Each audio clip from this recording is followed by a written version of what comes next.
Are we now watching the beginning of the end of the liberal media? Good morning, Kuhner country. Okay, my friends. Jam-packed show for you today. But without question, one of the big stories of our time, and it truly is a consequence of Trump's sweeping electoral college and popular vote victory, a decisive election victory, is now the mainstream media is now in a death spiral. If you simply look at the ratings, leave aside the poor content, the lies, the propaganda, all of that. If you just look at the ratings, they are in big, big trouble. After Trump's victory, it has now been 2 weeks. Ratings at CNN are so bad, they have plummeted so far that now CNN is going to be laying off hundreds and hundreds of employees. And I don't just mean producers and people behind the cameras and staffers and writers. I'm talking about much of their on-air talent is going to be out on the streets. It is going to be a bloodbath. It is going to be a wipeout. MS left BC, okay? DNC is in a very similar situation. Mika Brzezinski, Joe Scarborough, which is supposed to be the anchor of that entire station, that's the morning show. The morning show, as they say in the business, is the tide that lifts all boats. Down 40% in viewership. 40%. It is across the board. We are talking about down 40, 50, even 60% for some shows. Joyless Joy Reid, that racist, that anti-Trump, anti-conservative bigot, and frankly, an anti-white, anti-Semitic hater, down 55% in viewership. They're going bankrupt. They're going broke. In fact, things at MSDNC are so bad. Listen to this. That now the Comcast, the parent company, wants to spin it off, sell it, basically auction off MSNBC to the highest bidder. And who the hell would want to buy them? They don't make money.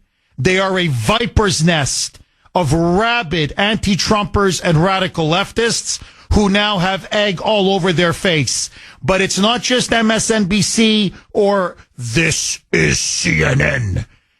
The Los Angeles Times, the owner came out with a public statement saying all we kept hearing and reading in our paper was how Trump was going to lose, how Kamala was going to win, that there was no way in hell that Trump could win this election, and then poof, November 5th happened. That our coverage of our newspaper coverage misled and deceived our readers. He fired the entire far left editorial board. The entire editorial board of the Los Angeles Times has been let go. They're out on the streets. Vamos, get lost. Jeff Bezos at the Washington Post is now saying they have lost so many subscribers. They are bleeding and hemorrhaging so much revenue. They have lost so many readers that now they're going to have to lay off massive amounts of staff, and they need to start hiring conservative journalists, conservative editorial writers to provide some balance and perspective to that failing newspaper. My point is just this, my friends. It is now obvious that the entire media has destroyed their credibility. They have been utterly and completely discredited because for over a year now, throughout the entire election campaign, they made two fatal flaws. Number one, they completely, and I'm choosing my words now very carefully, they completely prostituted themselves and turned themselves into simple mouthpieces or shills for the Democratic Party. Whatever Joe Biden said, like zombie stenographers, they just blindly parroted. Whatever Kamala said, they just blindly parroted. There was no objective journalism. There was no skepticism.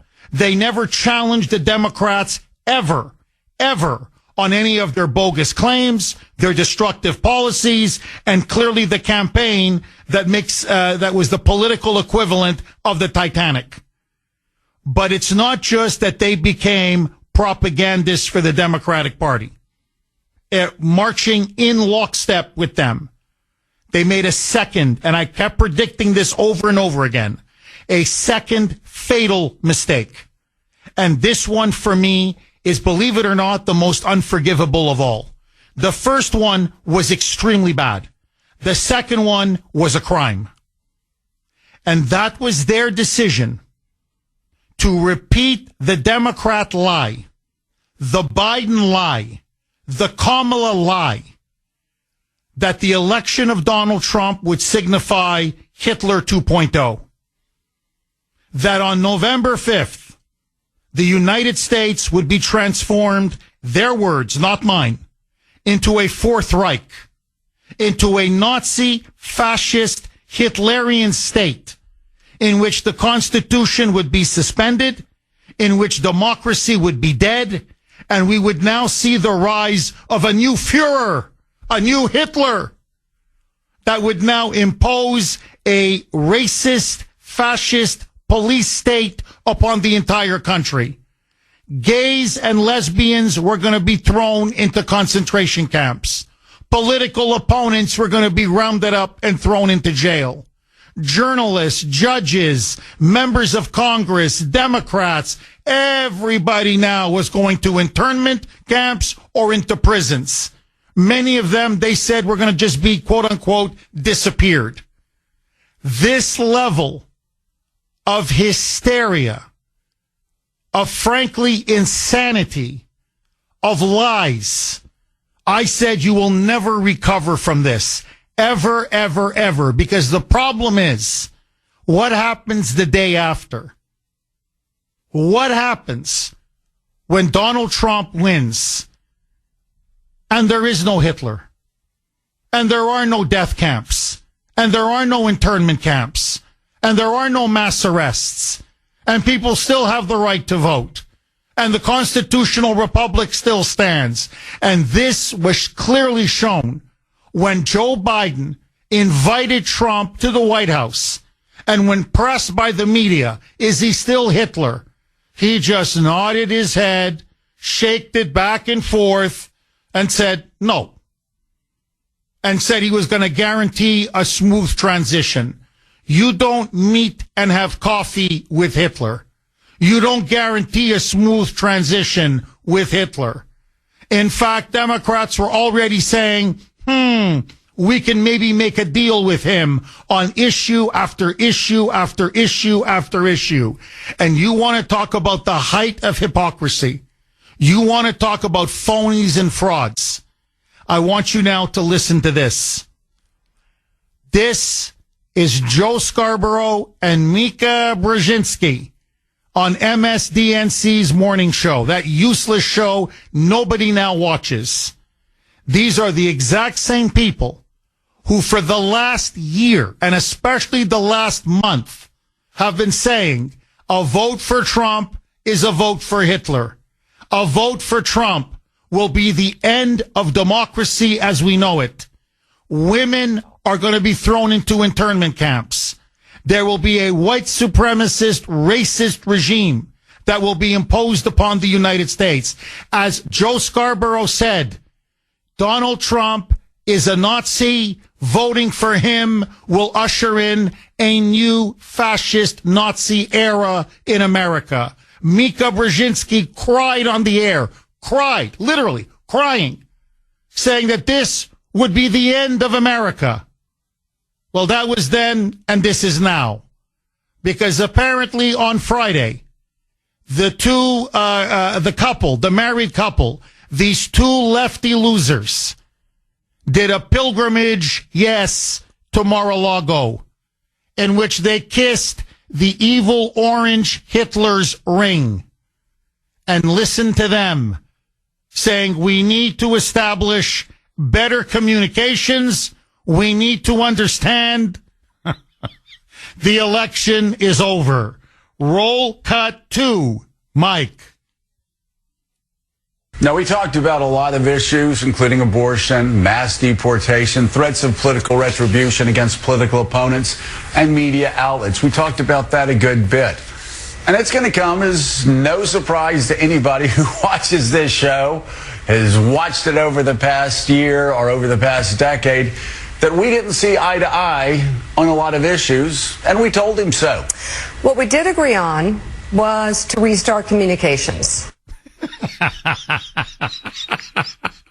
Yeah, you don't have coffee with Hitler. You don't sit down and chat with Hitler. You don't stand there and say, you know, we're going to agree to disagree, Donald, but we got to start talking to each other here as a country. They never believed a single word they said about Trump. That's what I kept telling these deranged moonbats over and over again. The Bills in Sudbury, the Bens in North Andover, the Franks and Chris's in Gloucester. You're being played for fools. You're running around, your hair on fire. Hitler, racist, dictator. They never meant a word of it. It was all baseless fear-mongering and panic porn. And their actions show it and prove it. They have now exposed themselves. Mika, Joe, the whole corrupt lot of them, that they're a bunch of phonies, frauds, and hypocrites. And so, my question to you, double-barreled question, 617-266-6868 is the number. Number one, are we now watching the slow death rattle of the liberal media? And two, should Trump have accepted Mika and Joe to visit them at Mar-a-Lago? Should he have allowed them to visit him for 90 minutes and give them the credibility and legitimacy that they so crave? I'll be honest, I wouldn't have seen him. Did Trump make the right move or the bad move? 22 on the great WRKO. Jeff Kuhner, Boston's Bulldozer. 617-266-6868 is the number. Okay, I want to play this cut one more time. It's the edited version. It's Joe Scarborough, Mika Brzezinski. Now, again, I really want to stress to all of you, I can't tell you how many times for the last year, never mind 6 months, never mind the last month, so 2 weeks before the election, and even a week after the election, he's Hitler. He's going to get us all killed. He's racist. Women will never vote again. It's the end of our country, the end of our democracy, the end of America, the end of the Constitution. It's the end of the world. Ah! I mean, Mika was crying on the air. And Scarborough was yelling, screaming, shouting. I'm not kidding. If you can't say that Trump is the next Hitler, then you're just too stupid. And then all of a sudden, they break the news to whatever is left of their audience because nobody watches them anymore. Their ratings have cratered, absolutely collapsed. And this is what they announced to their audience. Roll cut 2A, Mike. Joe and I went to Mar-a-Lago. It was the first time we have seen him in 7 years. We didn't see eye to eye on a lot of issues, and we told him so. What we did agree on was to restart communications. My father often spoke with world leaders with whom he and the United States profoundly disagreed. That's Mika Brzezinski talking about her old man, Zbigniew Brzezinski. See, Zbigniew Brzezinski was national security advisor to Jimmy Carter. His job was to talk to everybody around the world. Who the hell are Mika and Joe ambassadors for? Who are they? What, the loser left-wing media? The failed Democrat media? Like, now what, it's their job to go make nice with Donald Trump? Now, here is just a taste. Okay? This is just I'm giving you a small taste. This is what they were feeding their viewers, over the last, couple months. Roll cut 2B. Mike. So that's the thing, is this morning and also all week we've been talking about the frustration among a lot of Democrats that maybe the message isn't breaking through to key voters. I mean, the polls seem so close every time a new one comes out, neck and neck. And there's this fear that Donald Trump is poised for victory. Mm-hmm. Yeah. I think it's fair for Democrats to be incredibly depressed. I think it's fair for them to be discouraged. I think it's fair for them to explore whether Kamala Harris should be doing more. Feel free to do that. These things are all legitimate. I don't know what more she can do, especially given what happened, though, in 2016. Because that was a trauma for anybody who loves this country, and a trauma that didn't end that day. Okay. It's just, and it went on and on. Here's another montage. 2F, Mike. It's clear the president is stunningly ignorant. Probably the most ignorant president we will ever have. I can talk about Nazi Germany, and I do it without any concerns whatsoever. And if people can't start drawing the parallels, well, you're just stupid. If you believe in American capitalism, you should be worried about Donald Trump being elected. So I could go on and on. Joe Scarborough's calling him a fascist. They call him Hitler. It just goes on and on. Now, and we're going to play some more on the other side. Now, my question is this to all of you. Should Trump have accepted their desire to see him? Because they did visit him apparently for 90 minutes. And he was very gracious. I know he's trying to unify the country. His goal is he wants to reach out to everybody, be a president for everybody. And as he said afterwards, I met Joe and Mika because I want America and especially the left to see my presidency will not be about retribution. It's not about revenge. So all of these fantasies that they were peddling, he basically destroyed and evaporated by meeting Mika and Joe. But I don't know. Do you let the snake into your house? I wouldn't. Your reaction, your calls. Next. I could go back and talk about Nazi Germany, and I do it without any concerns whatsoever. And if people can't start drawing the parallels, well, you're just stupid, or you have your head in the sand, or you're one of them. It's just staggering that people that I know, people that I grew up with, could still even consider voting for this autocrat. As important as Trump's fascism is, and is the lead story every day, his cozying up to dictators, his obsession with Hitler, but this is what voters know right now, that he is killing us. I'm talking about us women. He's killing us. I mean, look, I could go on. I could play you cut after cut. This could go on for 4 hours. I'm not kidding. Okay? 6:32 on the great WRKO. Jeff Kuhner, Boston's bulldozer, cleaning up the liberal bull. Now, this is what they were saying. This is just a week before the election.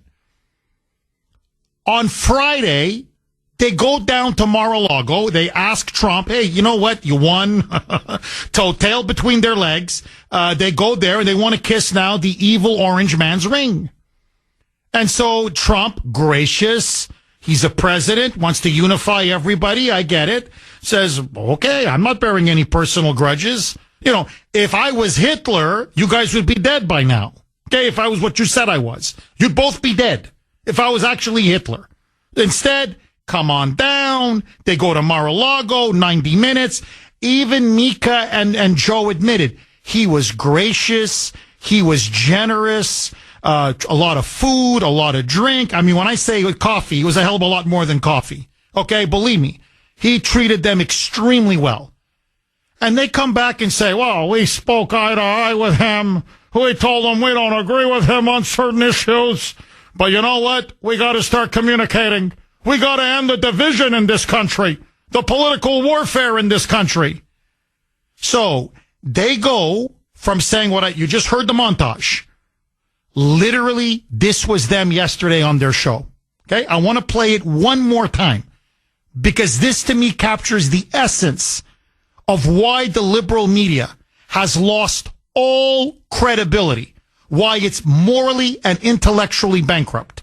So they go from he's killing us, Hitler, and you can't see the parallels, you're an idiot, or you're one of them, you're a Nazi, to, I kid you not, this.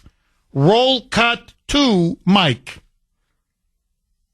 Now, we talked about a lot of issues, including abortion, mass deportation, threats of political retribution against political opponents, and media outlets. We talked about that a good bit. And it's going to come as no surprise to anybody who watches this show, has watched it over the past year or over the past decade, that we didn't see eye to eye on a lot of issues, and we told him so. What we did agree on was to restart communications. You phony, you frauds, you. They're trying to desperately save their ratings, give themselves some prestige, some status, some legitimacy in the wake of how wrong they were. They never believed a single word they said. Now, are there liars in the media? Of course. Are there cynical, Machiavellian propagandists who just say whatever is put in front of them and they take the check, the millions of dollars, and go home? Yes. Okay, as I call them, they're media whores. They really are. They're prostitutes. They're media whores. Prostitutes, as they're often known. They'll say and do whatever as long as you pay them. But they have so incited and so inflamed and so panic-porned and fear-mongered Trump's election that I'm not kidding. You've got people around the country committing suicide because of this. You've got people, I mentioned a good friend of mine who has is very close to a liberal professional friend. They go back many decades. And the day after Trump's victory, his liberal friend, a professional, educated man, not a stupid man, far from it, but all he did was watch MSNBC and read the Boston Globe. That's where he got all his media information. And he took a knife and he slit his own throat. And had his wife not found him, he would have bled to death and he'd be dead today. And when asked, why'd you do it? He said, well, Trump's going to unleash all these right-wing militias. He's going to put me and my family in a concentration camp. He's the next Hitler. I wanted to end my life. I didn't want to live in an America like that. Now, I could go on and on and on. These people bear tremendous responsibility for what they have done to millions of Americans, mental health, people having breakdowns, people committing suicide, people attempting to commit suicide. And then all of a sudden, these frauds, fakes, and whores suddenly show up at Trump's door at Mar-a-Lago and say, aha, mwah, let me kiss your ring. Mwah. Donald, let's open the lines of communication. Coffee with Hitler. You phony, you frauds, you. Now, I think Trump was incredibly gracious. They come across as snakes, utter snakes in the grass. Okay, shameless opportunists. And look, Trump was by far the much bigger man, the much larger man, the much more statesman-like man. Look, to me, he was completely presidential in what he did. And he had every right. He wants to see them, spend 90 minutes with them. He won. To me, he's my president. He has the right to do that. I'm just giving you my honest opinion.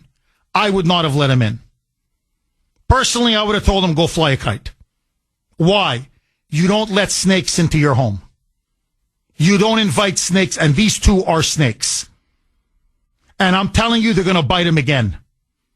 You're pretending to make nice with him. They're not making nice with him. They want to show look, we still have access. Oh, look, we spend 90 minutes with Trump. We've got his ear. They're desperately trying to revive their failed show and their failing careers. And to me, when your enemy is going down, just let them go down. Let them fail.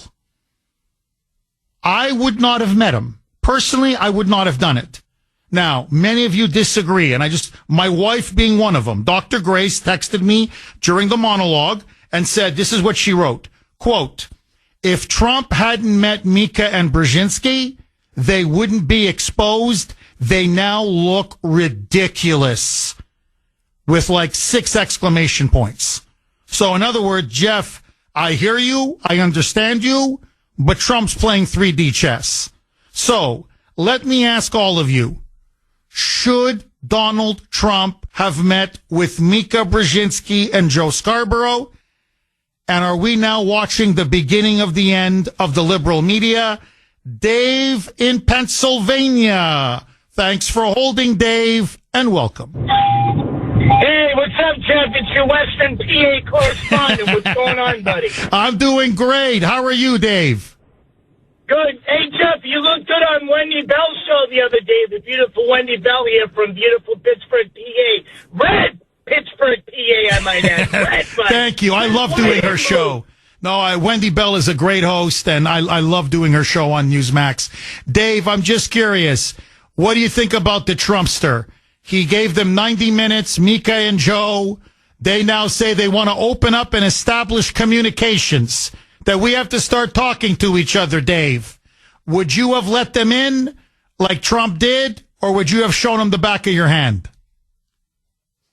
I would have let him in, Jeff, because me and you, Jeff, unlike those morons at PMS and DMC, whatever you want to call them, the upchuck media, Jeff, we're constitutionalists. Jeff, here's the problem. Remember a few weeks before the election I told you about that book, The Gospel According to the New York Times, Jeff? Yes. The guy's name is William Proctor, and he's a Harvard graduate of all things, Jeff.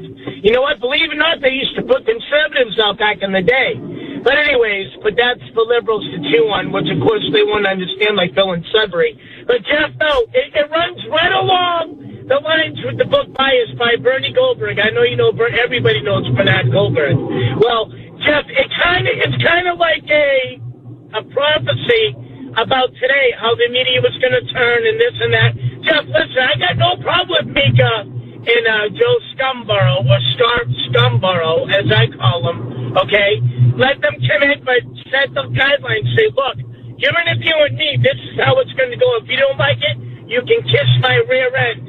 And then there's the door, Jeff. But it's great, Sister Trump. But like I said, Jeff, we're showing them that we're the constitutionalists, not a democratic republic and all this other crap. We're a constitutional republic. And if the liberals can't get that, go back to the Bolsheviks and the Politburo and the former Soviet Union, Jeff, as far as I'm concerned, buddy. Well, Dave, look, I hear you. And look, that's exactly what Trump showed. And I think you're right that, you know, we're the ones who actually believe in tolerance. We're the ones that are willing to meet people who hate us, and they hate us. Mika and Joe hate all of us, this audience, and they hate Trump. You couldn't have spewed more hatred, literally on the air, outside of openly calling for him to be assassinated. I mean, they insinuated it. They hinted at it. You keep calling someone Hitler. You're basically saying kill him. So I think they're responsible in some ways for that assassination attempt in Butler, Pennsylvania. Yet Trump showed again, he's the bigger man. He's the bigger man. He's the larger man. And we're the ones that are true believers in freedom of speech and freedom of expression and in real tolerance. So I agree with you, Dave. My fear is just this. They're going to bite him again. Like a snake, they can't help themselves. And one of these days, they're going to turn around and say, well, we spoke to somebody close to the Trump presidency or people close to Trump, and they told us X, Y, and Z. This is outrageous. They're going to use this access to smear and defame him again. Am I wrong? Your call's next. 6:49 on the great WRKO. Jeff Kuhner, Boston's Bulldozer. 617-266-6868 is the number.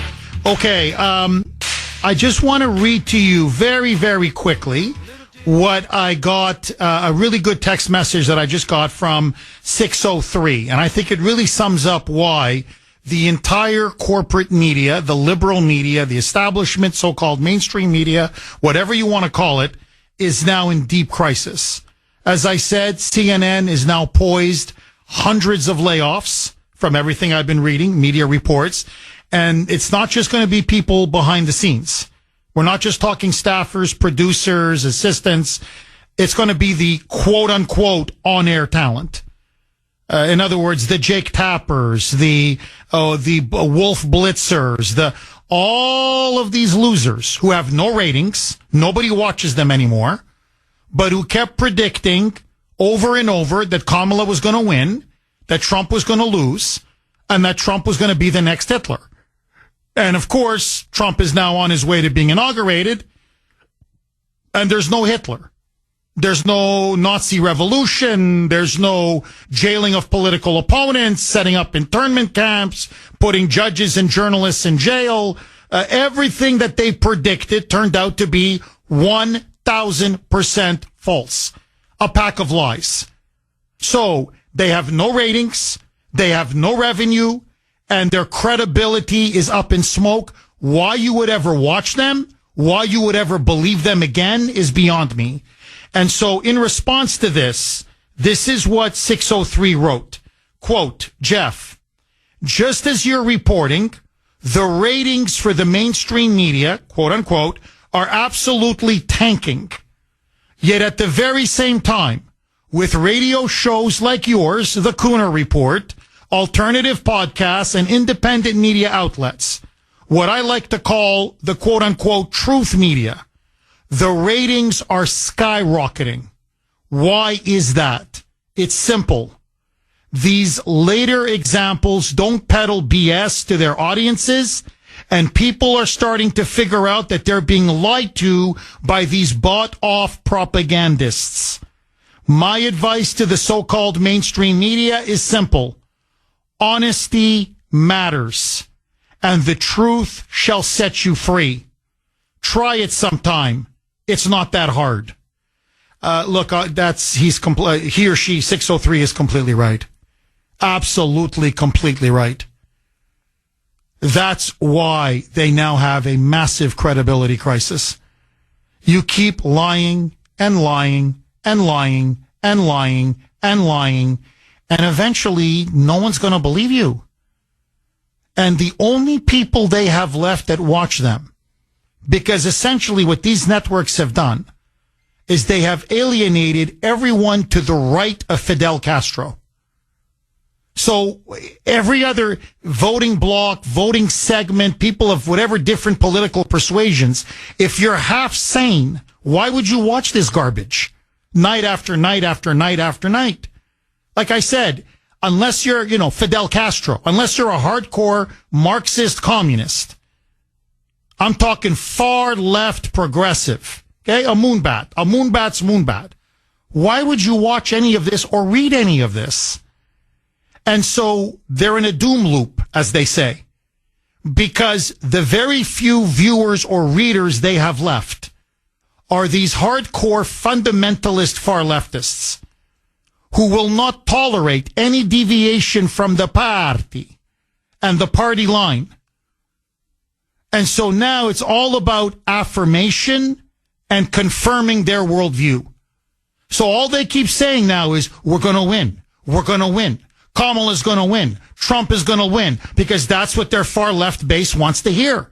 And Hitler, Hitler, Hitler, Nazi, racist, fascist, authoritarian, dictator. And then, of course, you turn around and suddenly they tell you, well, we never really believed a word of it. They're finished. I'm telling you, they're finished. Now, the way Jeff Kuhner, this Jeff Kuhner school of politics, when your enemies are drowning, you just let them drown. You don't throw them a lifeline. But that's me. So I want to hear from you. Did Trump make the right move in accepting the desire, the call by Mika Brzezinski and Joe Scarborough to see him at Mar-a-Lago for a full 90 minutes? They say they had an amicable conversation, that they were able to communicate with each other, and that they will continue to talk and communicate with each other to try to heal the deep divisions in our country. I say, who watches them? They have no ratings.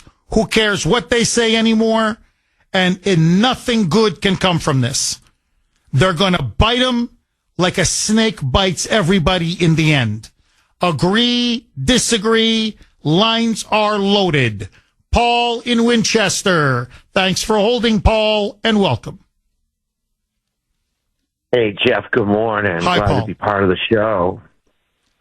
Hey, I just wanted to say it's embarrassing to be from Massachusetts now. And it's incredible, like, these people are getting their due. Megyn Kelly, like, spent, I don't know, like a whole segment ripping Seth the molten piece of fecal matter for being so weak and, like, accepting all these crazy policies and backing them and everything. And now he's like, oh, yeah, I don't want my kids to compete with men. I mean, what's going on? Jeff, remember when they asked Elizabeth Warren, you know, what's Kamala's greatest accomplishment? And she said, oh, you know, she visited an abortion clinic. It's like, what? Now a man and everything is going to stand up to the director of Homeland Security? He was on today talking about what is going on. Well, Paul, look, in a nutshell, and it's not just Massachusetts. I wish it was only Massachusetts. It's Arizona, their moonbat governor. It's California. It's Pritzker out in Illinois. It's Kathy Hochul in New York. These states are run by ideological fanatics. Really, these are zealots and fanatics, far left-wing zealots and fanatics. And that's our state in a nutshell. And it really is frightening. And look, just so that everybody knows, because this is one of the biggest stories in the world right now. You know, it's the media is imploding in front of our eyes. They're committing, either Joe Scarborough and Mika Brzezinski are Nazi appeasers. I'm just going by their own words now, from everything they've said. So either they're Nazi appeasers or they're two-faced, lying frauds and hypocrites. Like, I don't care. Take door 1 or take door 2. Either way, it's pathetic. It's pathetic. They're never going to regain any credibility. Not that to me they ever had any, but to the viewers, they're like, why should I believe these people ever again? So the Los Angeles Times is one of the most influential newspapers, not just in the country, but especially on the West Coast. Their whole editorial board fired by their liberal owner. And the owner said, what you reported and what reality turned out to be were two exact opposite things.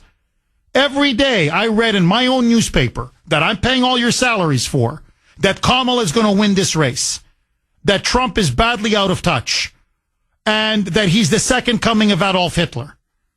And then not only does Trump win, but then we find out what his real policies are, and it's the exact opposite of Hitler. Like, you're embarrassing me, you're embarrassing our readers, you're embarrassing our paper, our subscribers, you're out, you're all fired. Now, I could go on and on. And by the way, the owner's a liberal. Jeff Bezos is a liberal. He's a liberal. And he's going to the Washington Post and he says, nobody believes you anymore because you just keep lying all the time. It's fake hoax after fake hoax, fake story after fake story. We've got no more subscribers. Comprende? Nobody's buying our paper. Comprende? And if we don't have subscribers, we don't have influence. And if we don't have influence, what you guys are trying to do, there's no point because no one's listening. No one's reading. Now, as for what's happening, Paul, what you're talking about regarding immigration, Trump yesterday in an interview, and God bless him, and I talked about this on X, on my own X account at the Kuhner Report, is Trump came out and said, on day 1 of his presidency, okay, here's your Adolf Hitler. He is going to declare a national emergency. He is going to work with the entire U.S. Congress. and by declaring a national emergency on the border invasion and illegal immigration. He is going to ask the U.S. military to assist in the largest deportation of illegal aliens in the entire country. In our entire history. He is now going to begin the biggest deportation of illegals ever in American history. He's going to take military forces and military troops to help seal and secure our southern border. Step one. Step two. He then is going to, in coordination with Mexico and the Mexican government, they are going to smash and hammer the Mexican drug cartels. And then number three, he said the military is going to help ICE and Border Patrol and other law enforcement authorities to go into every sanctuary state, every sanctuary city. And they're going to start deporting criminal, illegal aliens out of the country by the millions. By the millions. And he says we can get all of this done within 6 months.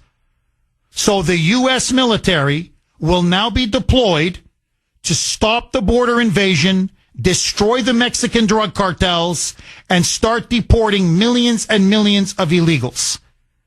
The Democrats are now vowing all-out resistance. The governor of Arizona, that moonbat, Katie Hobbs, yesterday gave a press conference in which she said, like Maura Healey here, she said, we will resist the military, we will resist ICE, we will resist the Border Patrol, we will resist any efforts to deport a single illegal alien. That means she's willing to defend MS-13. That means, I'm serious, she's now saying, Tren de Aragua, that vicious gang from Venezuela. No. If they're in Phoenix or Scottsdale or Tucson, well, you're not coming and getting them. The drug cartels, you're not going to touch them. Rapists, murderers, killers. People like that guy on trial now for the savage murder of Lake and Riley. Don't you dare come in and deport them. This is what the Democrats now stand for? Gavin Newsom now says he will defend every illegal alien to the death. J.B. Pritzker, governor of Illinois, he will defend every illegal, as he put it, you have to come through me. He will defend every illegal alien to the death. Kathy Hochul to the death. Our own crazy governor, Maura Healey, and Elizabeth Warren, and Ed Markey, saying, to the death, to the death. Okay, no problem. This is the hill you want to die on? You want to defend these gangbangers and drug traffickers and murderers and illegals? No problem. Arrest every single one of them. You declare a national emergency. You get Congress to back the entire deportation effort. And you say, anybody stands in our way, you are aiding and abetting criminal behavior. You will be arrested on the spot. Let's see how tough Katie Hobbs is then. Or Gavin Newsom, or Pritzker, or Hochul. By the way, Mayor Wu of Boston, just like that sleazeball mayor of Chicago, Brandon Johnson, he came out yesterday saying, I will not allow a single illegal to be deported. Mayor Wu now, here in Boston. I will not allow a single illegal to be deported. Fine. Arrest her ass. Arrest Brandon Johnson's ass. Every Democrat mayor that engages in quote-unquote resistance, you are breaking the law and you are aiding and abetting criminal behavior. Now, if you want to defend child molesters, mass murderers, this is how disconnected from reality these people are. Go ahead. It's your political funeral, man. Trump has a decisive mandate to end this border invasion and deport illegal aliens. To put it crudely, as Obama once said, we won, you lost. Get out of the way. And if you're not going to get out of the way, then arrest them. Because I'm tired of this garbage. And the media is complicit. because the media continues to lie to us about the true nature of illegal immigration and this border invasion. And that's why now they're in the crisis that they're in. Nobody believes them anymore because they're not journalists. They never were journalists. They're Democratic Party activists masquerading as journalists. Agree, disagree, Russ in Boston. Thanks for holding, Russ, and welcome. Long live Kuhner country. Thank you, Russ. Oh, Jeff, you're welcome. I love you in a non-sexual way, without question. Okay? Thank you, my friend. Now, the left-stream media overplayed its false claims. They came to Mar-a-Lago to eat a full-course meal of crow. Jeff, since 1968, I have been waiting for this day to come when the media will finally get what it deserves, to be put in the tailwinds of history. I'm telling you, I can't stand them. They've been doing this for a long time, and finally they did not get away with it. Thank God we patriotic Americans, our prayers have been answered. The old saying, you can fool some of the people some of the time, but you cannot fool all the people all the time. Jeff, our political savior rose again on the 5th day of November 2024. His truth is marching on. Do I hear an amen? Amen, brother. Amen, okay? Jeff, forgiveness, yes, okay? But never let our guard down. No. And also, never forget, keep in mind, yes, okay? And as long as we realize that we never can trust them and we don't let our guard down, we're going to win this in the long run, too. Well, Russ, look, here's my fear. And again, look, I really understand why Trump did it. And he's a very magnanimous man, a very gracious man. He comes across as really the bigger man here, by far. I mean, all of the vicious smears and names and attacks they leveled at him. And he says, sure, come on down to Mar-a-Lago. I'll give you 90 minutes. Not 10 minutes, not 20. I mean, literally an hour and a half. And, we'll talk about all the issues and let's see if we can bridge a divide and see where we can find common ground. So I understand where Trump is coming from. And what he did, and you tell me if you agree or disagree, is by having them come to see him, it destroys the entire Hitler narrative. Hitler doesn't sit down with his media opponents and critics. Hitler murdered them. Trump is having coffee with them. So I think it did that. What it also did was it showed to the media, to liberals and to Democrats, if they want to see it, I'm not here for revenge. Everything you said, this was going to be 4 years of revenge and retribution, and I'm going to be vindictive, and I'm going to hunt down all my enemies. I wouldn't be sitting here hour and a half, shooting the breeze and talking with Mika and Joe, some of my most vile critics in the media, if I really was out to destroy them. I'd be launching the IRS on them. I'd be sicking the FBI on them. I'd be looking to destroy them personally and professionally. Instead, I've opened my home to them. So what it does is it really destroys two narratives. A, he's this authoritarian fascist dictator. That's gone. And two, that he's out to persecute and hunt down every liberal who criticized him. So in that way, I think strategically it's a great move. My fear is this, Russ, and I want to get your take. Bob Woodward burned him, the Washington Post reporter. And then what did Trump do?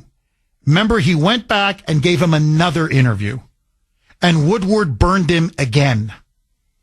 And Trump said after his meeting with Mika and Joe, he said, I forgive you once. I forgive you twice. He said, I even forgive you a third time. But on the fourth, I cut you off. In other words, I give people 3 chances. I never give them a 4th chance. My fear is, just like Bob Woodward burned him because Trump was too nice and in a way naive, I think Joe and Mika are going to do the exact same thing. They're going to burn him again. They're going to use his generosity and magnanimity against him. and turn around and at one, critical moment say, well, I was talking to people at Mar-a-Lago because, I go there all the time. And they're saying XYZ about Trump. And that's when they're going to shiv him. And they're going to shiv him good. So to me, I understand that, the philosophy, keep your friends close, keep your enemies even closer. But sometimes the best policy is just keep your enemies like snakes, far away. Have nothing to do with them. What say you, Russ? First of all, Jeff, I'm telling you, I can't find anything to disagree with Trump. First of all, he is where he is because he's a master showman. He is the best in the business, okay? And believe me, he plays all his hands to be a winner, and there's no question about that. So, no, I don't fear that because remember one thing. He doesn't trust them, okay? And he will never let his guard down, okay? He can put on a big show of forgiveness and all, okay? But don't never underestimate Trump, that he will not let them screw him again. Even though they're going to make every attempt, the left-stream media can never be trusted. Their goal is to destroy our way of life, and they will never surrender. But Trump has their number. And you know what? Thank God for Trump. Most of the American people have their number, too, at this point. Unfortunately, there's not enough people here in Massachusetts to get the message yet. But maybe some more of them will get the message, okay? But, of course, our leadership here will never get the message. And you know what, Jeff? Let's get rid of the illegal aliens in all the red states first. And let them go into the blue states. Well, yeah, Russ, so they can really bankrupt the blue states. Russ, I honestly, I just want them all out. I've had enough. Red states, blue states, and I'm with Homan. You get in our way, we're going to take you out of the way. Jeff Kuhner, liberalism's worst nightmare, baby. 617-266-6868 is the number. Okay. This is an absolutely brilliant, and I mean brilliant point by Mark on Messenger. He messaged me this actually about an hour ago. So, as I was mentioning in my opening monologue, the ratings for whether it's CNN or MSDNC or whatever, they're cratering. I mean, they are crashing and burning. They are tanking. It is so bad that CNN is now going to lay off hundreds of employees, including a lot of their so-called quote-unquote on-air talent. Okay. They're non-talent. Okay, there's no talent at CNN. So all these blowhards that got the election completely wrong and were warning about the coming Hitler-Trump dictatorship now look like absolute buffoons and fools. MSDNC is even worse. The bottom has completely come out. Scarborough and Mika Brzezinski's ratings down 40%. Joyless Joy Reid, 55%. In some cases for other shows, 60, 70%. Nobody is watching them anymore. I mentioned the LA Times. They fired the entire editorial board. Washington Post, Bezos has now come out and said, we're firing a lot of reporters. We're bleeding subscribers. We're hemorrhaging readers. There's no revenue coming in. Nobody believes us anymore because we've been giving one false story after another. Now, this is coming from the liberal owner of the Washington Post. It is so bad for MSNBC, listen to this, that its parent company, Comcast, wants to spin it off. They want to sell it. You know what's holding them back? You got to hear this, all of you. Okay, it's like when the Boston Herald was sold off. Okay, that rhino rag. Nobody wanted to buy it. It was so bad. They were like, well, you're offering us pennies on the dollar. And they're like, well, that's what it's worth. You want it or you don't want it. Take the deal or don't take the deal. And the Herald, as you know, was sold for a song. For a pittance. Well, the problem now Comcast has is they say nobody wants to buy MSNBC. So we're going to give it away for practically nothing. We're going to have to basically auction it off, and will anybody even bid on it? Okay, that's the only thing that may save MSNBC is it's got no value. It's got such little value, nobody wants to buy it. Listen to this from Mark, because I think he's really onto something. Jeff, how awesome would it be if Elon Musk bought MSNBC and fired everyone there and then hired all new real journalists? And then as Mark says it, and only the way Mark can say it, what a huge F-U to the mainstream media everywhere that would be. Huh? Laugh out loud. They never believed for a minute what they were saying the whole time. It was all scripted. That's what's now really come out. They never believed it. The LA Times editorial board admitted, we never thought the guy was Hitler. MSNBC, he was never Hitler. CNN, he was never Hitler. Joe Biden, he was never Hitler. You were all lied to, deceived, and manipulated. All of you Democrats and liberals, they lied to you to play on your emotions, to scare you into voting against Trump. You were played for suckers and fools. And so, the Kuhner Country poll question of the day, because I love it. I love this suggestion by Mark. Sponsored by Mario's Quality Roofing, Siding, and Windows. Should Elon Musk buy MSNBC? Comcast says they want to sell it. They want to spin it off in the business lingo. They want to get rid of it, unload it. Should Elon buy it? Fire every single one of them, every lunatic leftist there is, all those lefties out, and replace them, not even with conservatives, with just real, objective, nonpartisan journalists. And make the news again. A, yes. B, no. Should Elon buy MSNBC? I would love it. I am for it all the way. And here's my prediction. If Elon did buy MSNBC, and of course he's got to get rid of Rachel Maddow and Mika and Joe and Joyless Joy Reid and all of these anti-American radical leftists. Okay, they're poison. And put in truth journalists. Turn MSNBC into the truth media. He will not only make MSNBC the biggest, most successful cable news network in the country, he will destroy Fox News. He will bury CNN, and he will bury Fox News. That's just my prediction. Take it for what it's worth. If Elon does it the right way, there's a massive opportunity now. But I want to hear from you. Should he buy it? Yes. A, yes. B, no. You can vote on our webpage, wrko.com/Kuhner, Kuhn as in national ER.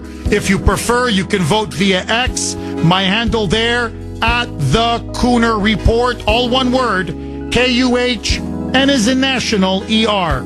Should Elon buy MSDNC? 7:32 on the great WRKO. Jeff Kuhner, Boston's Bulldozer. 617-266-6868 is the number. Okay, the liberal media is collapsing in front of our eyes. Oh, how sweet it is, huh? Ratings have plummeted. In fact, they pretty much now hit rock bottom. Newspapers are firing editorial boards. They're laying off journalists left, right, and center. Are we now watching the beginning of the end of the so-called mainstream media? Kathy in New Jersey. Thanks for holding, Kathy, and welcome. Good morning, Jeff. Hi, Kathy. As I was listening about this episode orchestrated by the PR episode, I should say, orchestrated by the gold standard of the fake news media, it reminded me of a poem that President Trump used to recite many, many times along the campaign trail at many different rallies, the poem called The Snake. So I believe Trump knows exactly what he's doing. He knows the evil that he allowed into his home by inviting Mika and Joe, but he knows what his next move is. And that's my take on the So, situation. Kathy, you don't think he's being fooled or bamboozled or seduced by them in any way, correct? Absolutely not. He knows the next steps and the next moves he has to take. Kathy, I'm just curious. Would you ever have the face, or I guess the lack of face, the chutzpah, as the Jews call it? You call someone, publicly on the air, hundreds and hundreds of times, a racist, a scumbag, a Nazi, a Hitler. He's going to get all women killed. He's going to put everybody in death camps and internment camps. And then you just show up at that person's home and say, Donald, President-elect, come here, my buddy. And you give him a hug and you shake his hand and thank you for having us over to your beautiful abode. Could you possibly, seriously, could you ever do that? Revile someone like that repeatedly, and then when they win, just do a complete 180 and act like you're their best friend? Could you ever do that, Kathy? Not in the way that they treated him. And I think they are that stupid that they don't realize that he realizes that. Kathy, do you think, because obviously for them, it's all about self-interest. So it's about power, it's about status, and it's about their ratings, because that's all these people care about now. Do you think this is going to help resurrect their show? Is this going to throw them a lifeline and people say, well, hey, Joe and Mika have Trump's ear. We better start watching them because they're in the know now. They're on the inside. Do you think this is going to help boost their show, or do you think, Jeff, they're dead, they don't even know it? They don't even know it. Interesting. Kathy, thank you very much for that call. That's Grace's take as well. We were talking about that last night, and she said, Jeff, this is not going to turn around their plummeting ratings. They think it will. That's why they did it. But if anything, they look ridiculous. They look so opportunistic, honestly, so cynical, so immoral, so shifty. As the poem says, they look like two snakes, because that's what two snakes would do. Agree, disagree. Russ in Boston. Thanks for holding, Russ, and welcome. Good morning, Jeff. I have two areas. First, I wanted to get to the question at hand is, before the break, you said, should Musk buy MSNBC? And I say, absolutely. Start the bidding at $1 just to give them something to bite at, right? So you're saying yes. Now, honestly, all kidding aside, Russ, would you make a serious bid if you were Musk? He's going to have to throw some money on the table. I don't know what it's going to be, but, the Herald was sold for $1 million. The MSNBC is clearly worth more than the Herald. So, I don't know how much it's going to be, but it's not going to be much in terms of media terms. But he is going to have to shell out whatever it is. It could be $100 million or $200 million or $300 million, which, believe it or not, to buy a cable news outfit is actually very low. It's peanuts. Do you think Musk should shell out that kind of cash to buy it? Or really should it be at an absolute bargain basement price? Interested, he'll pay the market price, whatever that is. He'll overpay for it, but it doesn't matter. He's got zillions of dollars, and look what positive impact he had on buying Twitter. So I think those things are great. But to the more important points, yes, I disagree with you on the Brzezinski twins. I think it was great that Trump let them in. I think, I disagree with you. I don't believe they've been lying for years. I believe they believe every word they've said, and they haven't changed their mind. But they said this. They said, watch this. We're going to go down there. They probably had CNN with cameras out in the parking lot saying this guy's going to turn us away and we're going to be able to tell you, just like we've been saying, he's the devil and he's the dictator. And the door opens, and I bet you they just went, oh, no, now what are we going to do? And I think that's how it went down. Trump is, I think he's pretty sharp, as your last caller said. So I think that's how it went down. And one more thing, if I may. Has anybody seen the photograph of the Trump crew sitting at the table on the plane eating the McDonald's? Oh, that was priceless. Russ, I haven't stopped laughing since I saw it. That look on Robert F. Kennedy's face. Right, you've got Elon enjoying his McDonald's, Trump enjoying his McDonald's. You've got Don Jr. holding up McDonald's fries. And Trump told RFK, I want you to eat that Big Mac. You got to eat that Big Mac. And RFK is just holding that Big Mac box. And he has this look on his face. Is this what I got to do to be HHS secretary? Russ, I got to tell you, that was an absolute PR master stroke. What did you think? Yes, one more thing, though. Notice Mike Johnson standing behind the table, kind of in the dark, kind of looking over the buffet. Yeah. And I had two thoughts about him. Number one, he's not chewing on this food, which means they didn't give him any. And number two, he's got his other foot stuck in the darkness over there, and probably his fingers crossed behind his back. You got to watch that one. If there was any snakes at the table, it was him. Oh, I'd watch him. I'd watch him like a hawk. I completely agree with you, Russ. Russ, thank you very much for that call. For those of you that didn't see it, so they all went to Madison Square Garden Saturday night, and they watched UFC 309. By the way, the Kuhner man, I went to Patriot Place, and I saw it on the big screen. And I was there to see the Stipe Miocic, who's a Croatian-American, by the way, legendary heavyweight fighter, go up against John Jones, pound for pound, the greatest MMA fighter ever. By the way, John Jones won in a third-round knockout, but let that go. So, and there was a really nice undercard, okay? Anyway, long story short, who's there at the Madison Square Garden to watch this incredible fight, this mega fight? Well, there's Dana White, who owns the UFC, and right beside him, Donald J. Trump. And who's beside Trump? Elon Musk. And who's behind these two men? One after another. Robert F. Kennedy Jr., Tulsi Gabbard, Don Jr., Eric Trump, Mike Johnson. They're all there. They're all there. And, and all the fighters were kidding around with Trump and pointing their finger at him and bantering with him. It was a Trump love fest. Anyway, after that fight, it ended at about 1:30. The whole card ended at 1:30. So they all get back on Trump's private jet and they're flying back. Well, it's the middle of the night. People are hungry. Last time they ate was like 6 o'clock.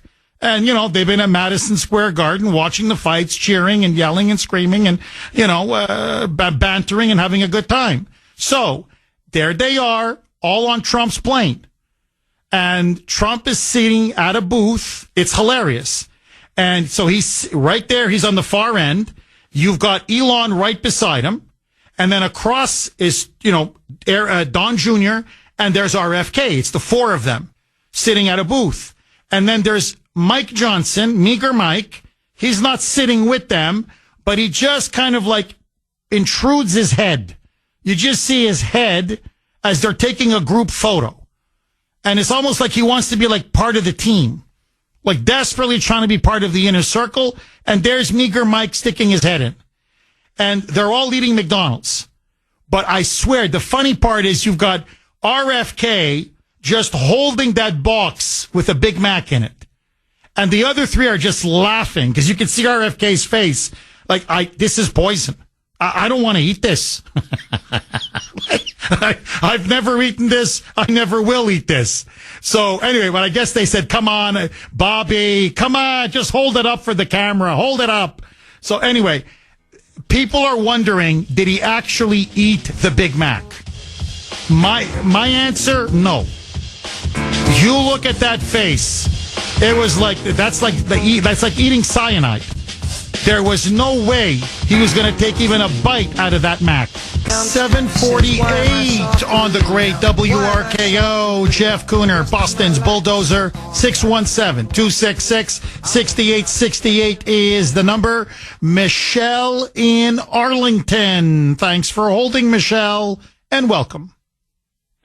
Hey, handsome nurse Michelle, long time no speak. How are you? Hi, I'm good. How are you, Michelle? Good, thank you. Two things. So, no, I don't think you should go on. Michelle, you got a very bad connection. We're going to try to get back to you, okay, Michelle? And let's see if we can reestablish connection. Let's go to... Oh, we try again, Mike? Okay. Michelle in Arlington, can you hear us now? Yes, sir. Did you hear me the first time? How's it going? Very good, Michelle. You're coming in loud and clear. Go ahead. So no, I don't think you should go on any main liberal media. It's apparent now that the mainstream media is completely imploding, and it's about time. So that's good. And I know people are hopeful that he knows what he's doing, but I think it's a waste of time, and I don't think he's going to reach anybody. As you can see, when he went on Joe Rogan, that reached a lot of people. That really helped him move the ball forward. So alternative media, that's the way to go. Second thing, on the immigration, I just want to let you know, I'm sure if your viewers know, in the happy town of Somerville, the mayor there not only reaffirmed their sanctuary city, but she's, wait for it, going to create a no-go zone for the immigrants and keep them protected. I think we should do a show from there. Well, Michelle, I would love to do a show from Somerville. It's pretty close to where I do my show from anyway. But I'd love to do one of these shows there. Look, what the mayor is doing is beyond criminal, and it's beyond reckless and irresponsible. Because if you're saying that's a no-go zone, which is what she's saying, then that's just going to now be a magnet for criminals, murderers, rapists, gangs, drug dealers to pour into Somerville. Because they're going to think, well, not only is Massachusetts going to protect me from these deportations, I'm going to have double protection because the mayor is saying that she's going to protect me as well. Now, look, this is what I think Homan needs to do, and he is going to do this. Cut off all federal funding, everything, to Somerville or to Chelsea or to any of these other sanctuary cities, and to cut off funding to sanctuary states like Massachusetts. And by the way, to Chicago, they want to be a sanctuary city? No problem. Cut off all federal funding to Chicago. New York City, same thing. New York State, Illinois, Los Angeles, California, same thing. I have family in Arizona. I love Arizona. Please don't get me wrong. But if the governor of Arizona, Katie Hobbs, follows through on her threat that she made yesterday, that they're going to wage, quote unquote, all out resistance to Trump's deportation of these criminal illegal aliens, cut off all federal funds to Arizona. And let's see how they like it. And then the people are going to say, what are you doing? No money for hospitals, no money for police, no money for first responders, no money for schools, no money for roads. And again, Michelle, I want you to think about this. To protect what? MS-13? Literally, to protect murderers, drug traffickers, human traffickers, child molesters, murderers? These are the people you want to protect? And you're willing to risk federal funds? And if they continue, then I'm sorry, they got to be arrested. Every single one of them. Slap the handcuffs. You disobey the law. You know, the Dems kept saying this against Trump over and over again. Now we should take that phrase and throw it against them. Use it against them. No one is above the law. Illegals are not above the law. This is a news flash for liberals. Maura Healey, Gavin Newsom, Katie Hobbs, Kathy Hochul, J.B. Pritzker, they're not above the law. Mayor Michelle Wu of Boston, Eric Adams of New York, Johnson of Chicago. I could go on. All these big city, blue city mayors. You're not above the law. So you want to be in violation of federal immigration law? You want to be in violation of the people and the voters of the United States? No problem. We'll put your ass behind bars. That's okay. Now, the mere threat of cutting off federal funds, and they're going to back down. But if they won't back down, the threat of going to jail, they're all going to back down. So, Michelle, my advice to Trump and Homan, take the gloves off. Show no quarter. They've got a mandate. They've got a short window to do what they want to do and what they were elected to do.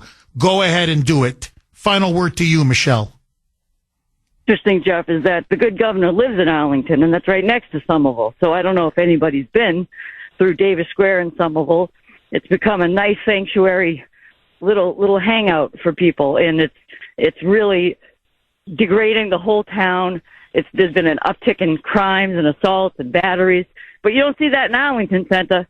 That's where the good governor lives, and that's not happening there, even though she voted again, or Arlington voted to be a sanctuary town as well. The thing that we should do, Jeff, is play the testimony. So I don't know if anybody's heard the Lake and Riley trial going on. It's absolutely heart-wrenching. Play that testimony. Start showing that in the no-go zone. See how people feel about that. Well, stand up with what's right. Well, Michelle, you're right. And it's riveting and heartbreaking testimony. How they let this guy in, how he had a rap sheet as long as my arm back in from his the country that he was from. How they knew, they got warning after warning, how he was arrested even in New York. And by the way, they paid for everything for him. The Biden-Harris regime gave him checks. They paid for his housing. They paid for his travel. They paid for everything. And how he waited, stalked, and what he did to Lake and Riley it's unspeakable. And you're not going to, the sad thing is, Michelle, is that you're going to start to see Lake and Riley's pop up in Somerville. That's inevitably what's going to happen. It's going to be more Lake and Riley's and more other victims of illegal immigrants and of MS-13. So if this is the way they want to go, fine. That's okay.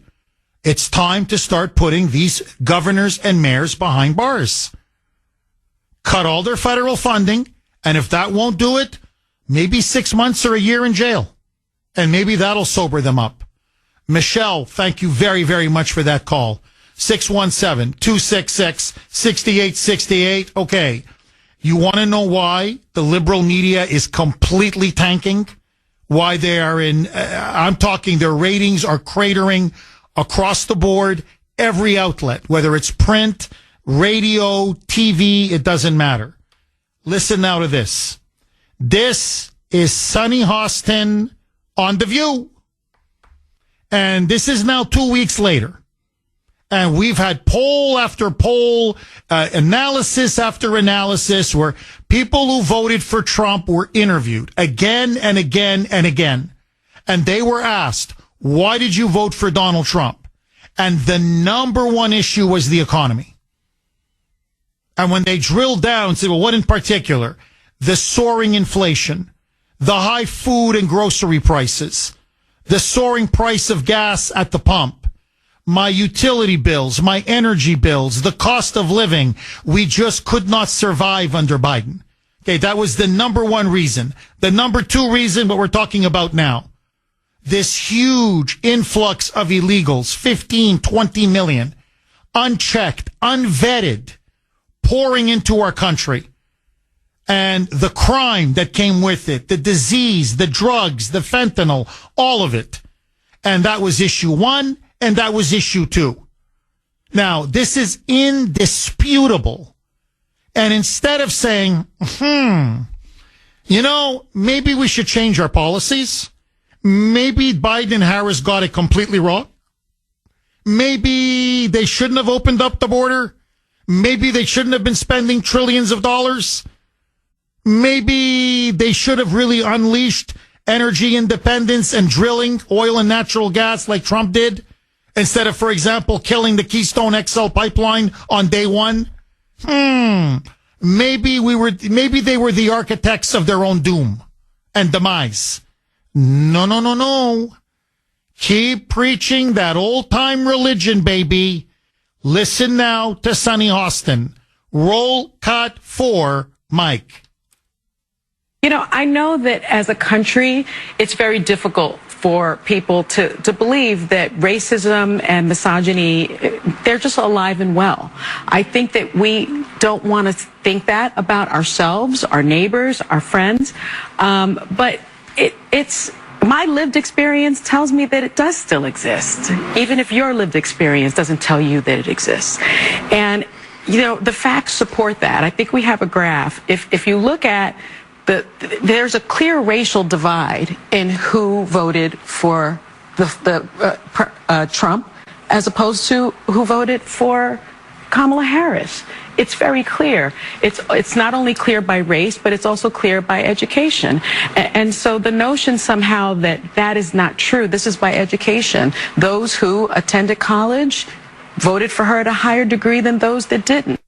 Now notice the elitism, the snobbery, the arrogance that hey, if you're a working class blue collar person, you must be a racist. Racist. Why? Because you didn't go to college. Have you looked at college campuses? It is a cesspool of disgusting racists and anti-Semites. All they do is obsess about race. Critical race theory, DEI, supporting Hamas, hating Jews, hating whites. What is this woman talking about? That's number one. Number two, again, it's always race and sexism, racism and misogyny. When they lose, you spit in the faces of the voters. Now, this coming from a woman, and I'm sorry, but I have to go there. She opened the door. I'm going to go through that door. I've had that lived experience. In other words, I've been a victim of racism. Really? You mean someone as stupid as you? And she really is dumb. Sunny Hostin is really dumb. And what do you make? 5, 6, 7, maybe $10 million a year? As part of what? 4 or 5 women co-hosting a show? What does she talk for? 5 minutes a show? To say the most asinine, moronic things possible? And you're making multi-million dollars a year? Driven around in a limousine? Living a privileged, pampered life that most people could barely imagine? And yet you're claiming you're somehow a victim of racism and sexism? If you lived in a truly racist, sexist country, you wouldn't be where you are today. Like, this is how spoiled and out of touch these people are. And frankly, how insulting they are. And they wonder why nobody watches that show. That's another show, by the way. How that thing is still on the air is beyond me. You want to talk about tanking ratings. Ratings in the toilet. That's The View. But that's everything. That's ABC's George Stephanopoulos, This Week with Steffi. That thing has no ratings. That's NBC's Meet the Mess with Kristen Welker. That show's in the toilet. In other words, across the board, CBS, their news shows suck. Nobody watches them anymore. So it's failed ratings after failed ratings after failed ratings because nobody believes them anymore. Why? Because when Trump wins one of the most decisive victories in American political history, capping the greatest comeback in American history, instead of saying, what did the Democrats do wrong? What did Trump do right? Maybe we need to secure that border. Maybe we need to lower inflation.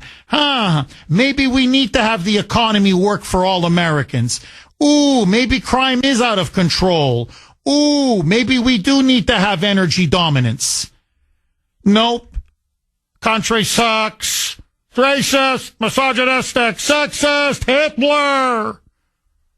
Now, you keep telling yourself that. You keep living in that bubble. Because I'm telling you, Trump is going to win the midterms, and then J.D. Vance is going to win 4 years from now, and then he's going to win 8 years from now, and you are going to see 12 years of MAGA rule. So you just keep spitting in the faces of voters, and let's see how that works out for you. 617-266-6868 is the number.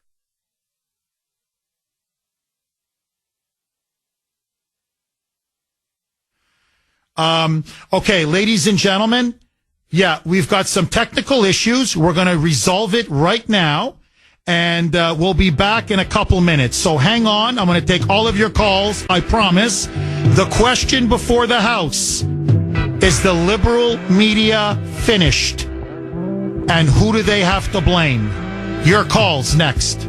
8:19 on the great WRKO. Jeff Kuhner, Boston's Bulldozer. 617-266-6868 is the number. Okay, it's everywhere now. I mean, the collapse, the utter implosion of the entire, what used to be called mainstream media. Elon Musk is now rightly calling it the legacy media, the old media, now the status quo, decrepit old guard media.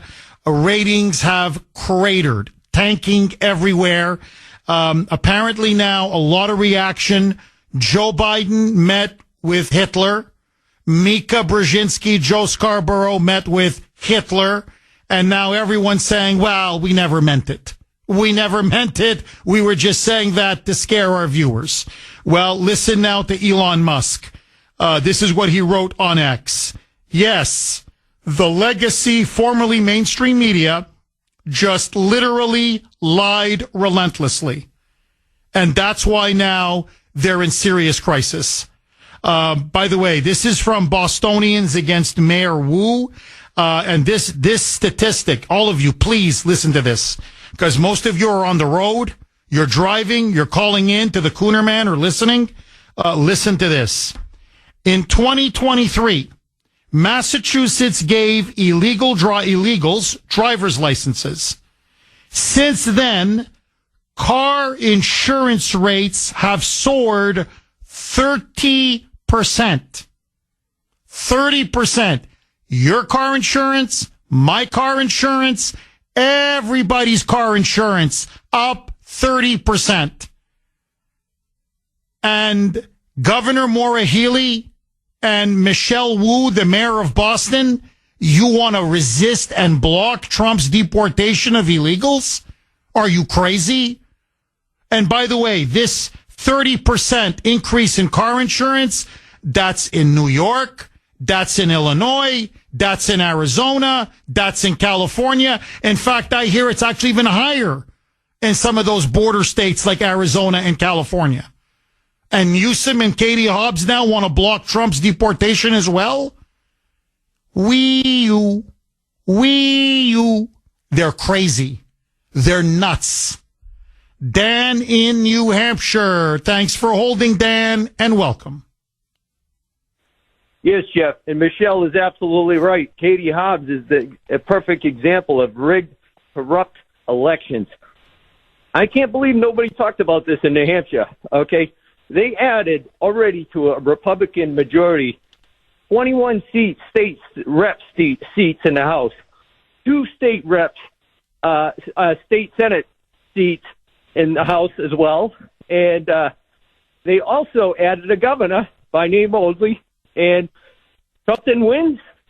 Absolutely not. It's rigged elections, okay? It goes back to the absentee voting, which they're calling the envelopes, okay, affidavits. They're not. Then what is an affidavit, Jeff? An affidavit is a written declaration made under oath before a notary or a public officer or official, like a clerk. And you have to, it's a sworn, they got to notarize it. That makes them accountable for the fraud. So that's when they took off. It was Democrats in 1979 that took that off. They took off the notarized affidavit, making nobody accountable. And on top of it, Governor Sununu, before the November 3rd, 2020 election, okay, signed House Bill 1266, adding 5 more groups of people to absentee voting, turning it into mail-in voting is what it is now. And it's unbelievable. The numbers are through the roof. We used to get 1 to 4% absentee voting. It skyrocketed well over 32%. That's how they're rigging the election. Oh, you're dead on. Also, Dan, you're dead on. Look, and you laid it out, I think, very well in the opening part of your call. So you've got Kelly Ayotte, and I'm not a big fan of hers. You know that, Dan. But I'm just stating the facts. Kelly Ayotte beats her Democratic opponent, wins the governorship. Republicans not only control the entire state house, the state legislature, they gain almost 24 seats. So Republicans now dominate the state legislature. They win the governor's race, but Trump lost to Kamala Harris? Does that make any sense to anybody? Where, by the way, across the entire country, Trump outperformed Republicans down ballot? And it was because of him that he dragged people like Marino over the finish line in Ohio and some of these other states. They're trying to steal it from McCormick in Pennsylvania, but it looks now like the Pennsylvania State Supreme Court has stepped in and said, no, you got to stop counting illegal ballots. So it looks like McCormick is going to prevail in that recount over Casey. Well, who put McCormick over the finish line? It was Trump. So Trump is now putting everybody over the finish line. But suddenly in New Hampshire, Republicans dominate the state races. They win the governorship, and he loses to Kamala Harris. I don't believe it. I don't believe it. And the dirty secret about New Hampshire, just like the dirty secret about Arizona, is that they have election systems that are just as corrupt as here in Massachusetts. If anything, I can't believe I'm saying this, it may even be more corrupt. They stole it from Trump in New Hampshire. They stole it from Kari Lake in Arizona. No way is anybody going to tell me that Trump wins Arizona and Kari Lake loses to that Marxist fraud, Gallego? No way. No way. Absolutely no way. No way. I don't believe it. So you're right. Katie Hobbs has rigged the elections in Arizona, and now this nut job is going to try to block and stop Trump's deportations. Good luck. Good luck. 617-266-6868. And you want to know why the liberal media is failing? They're not covering the border crisis. They're not covering the inflation crisis. They're not covering what's really happening in Russia and Ukraine. We have been constantly lied to. And now they openly admit they never believed a word they said about Trump being Hitler. Blank off. 8:31 on the great WRKO. Jeff Kuhner, Boston's Bulldozer. 617-266-6868 is the number. Okay, the decline and fall of the liberal media, what used to be called the quote-unquote mainstream media. Nothing mainstream about them. They become elitist, Democratic hacks, as one Eric put it on Messenger. Basically, Democratic porn. That's all they're good for now.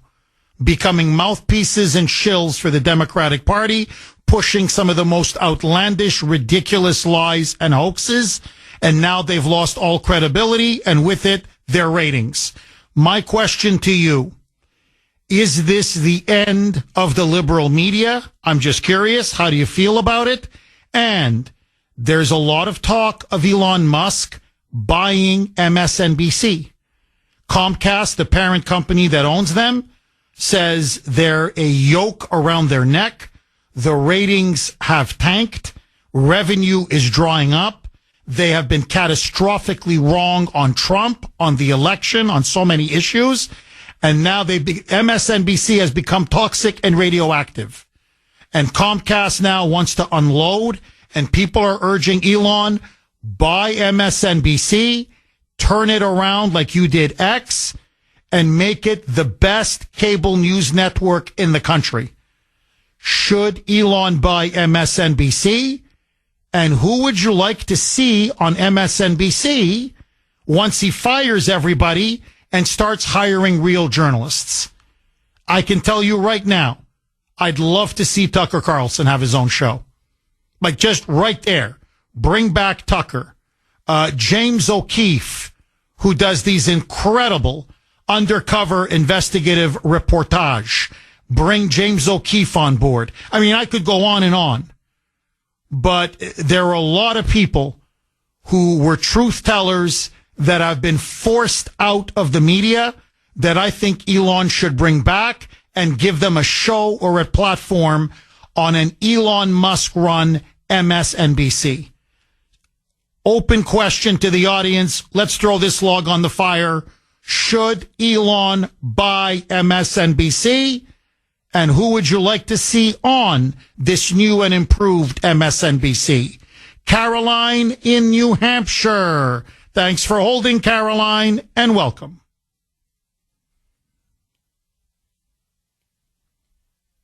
Caroline? Did we lose her? Okay. Chris in the great state of Missouri. Thanks for holding, Chris, and welcome. Jeff, on the controversy between Trump meeting with the media, I see no difference between Trump meeting with the media and meeting with any other enemy camp. He's going to be talking to North Korea. He's going to be talking to the communist Chinese. So it's okay. Trump met with the Soviets before it collapsed. So you're saying, Chris, hey, you got to meet with your enemies. The media is the enemy. Just like he meets with Russia, China, North Korea, the Taliban. Hey, it's just part of his job now, right, Chris? Absolutely. There's probably some fine people over there. Chris, I'm just curious. Are you in any way surprised or shocked that the ratings have just collapsed? I mean, it's something we've almost never seen in television or in media history before. I mean, they take dips, ratings decline, they go down. But this is, the bottom has just come out. CNN has almost no ratings. It's going to be a bloodbath in about a couple of weeks. They're going to fire everybody. Most of the on-air talent, producers.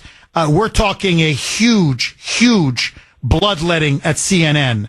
MSNBC, their ratings have now dropped 40, 50, 60, 70%. They're in complete free fall. LA Times, the entire editorial board, fired. Washington Post, most of the editorial board, fired. New York Times, hemorrhaging subscribers. Washington Post, hemorrhaging subscribers. Boston Globe, I don't even know who reads it anymore. But that paper now, their subscribers are dwindling. You're seeing a complete collapse across the entire spectrum for the liberal media. Have their lies caught up to them, Chris?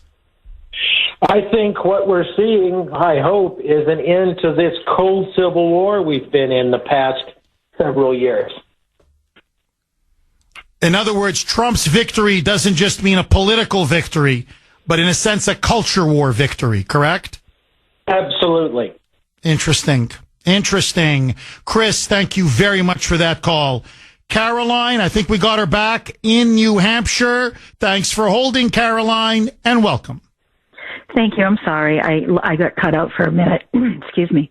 I just wanted to say, I don't think it is. I like Elon Musk, but I don't think that it's a good idea that he purchases any media. I think that we have enough billionaires owning all of the media. In fact, there's like 15 billionaires that own America's news media. Then it goes down to the different corporations of who owns the media. You've got National Amusements.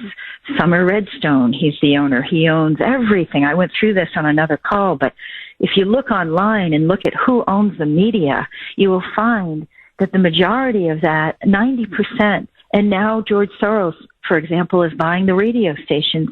So there's a lot of power in the hands of the few. So you go on View, who's telling those ladies to say those things? Who's writing their paychecks? That's the questions that we have to answer. Who is really responsible for Joy Behar? That show, by the way, I remember when that started. That started really right after 2001. And that was an equal opinion show. So there were different women. Barbara Wawa was on that show at the time. And then they had a conservative side, a liberal side. They had media, and it was The View, and it was based on everybody's different view. Now it's just one side, but that's very powerful to all these people and children that watch that show, because they say, yeah, that's how it is, and they don't hear the opposite side. That's not journalism, that's opinionated TV. So now we have all these different companies that own everything. Publishing companies, those are the books that are coming out. Movie state, Viacom, TV channels. Okay, you've got news channels. You got Fox on the right, supposedly, sometimes not a right view. It depends on your opinion.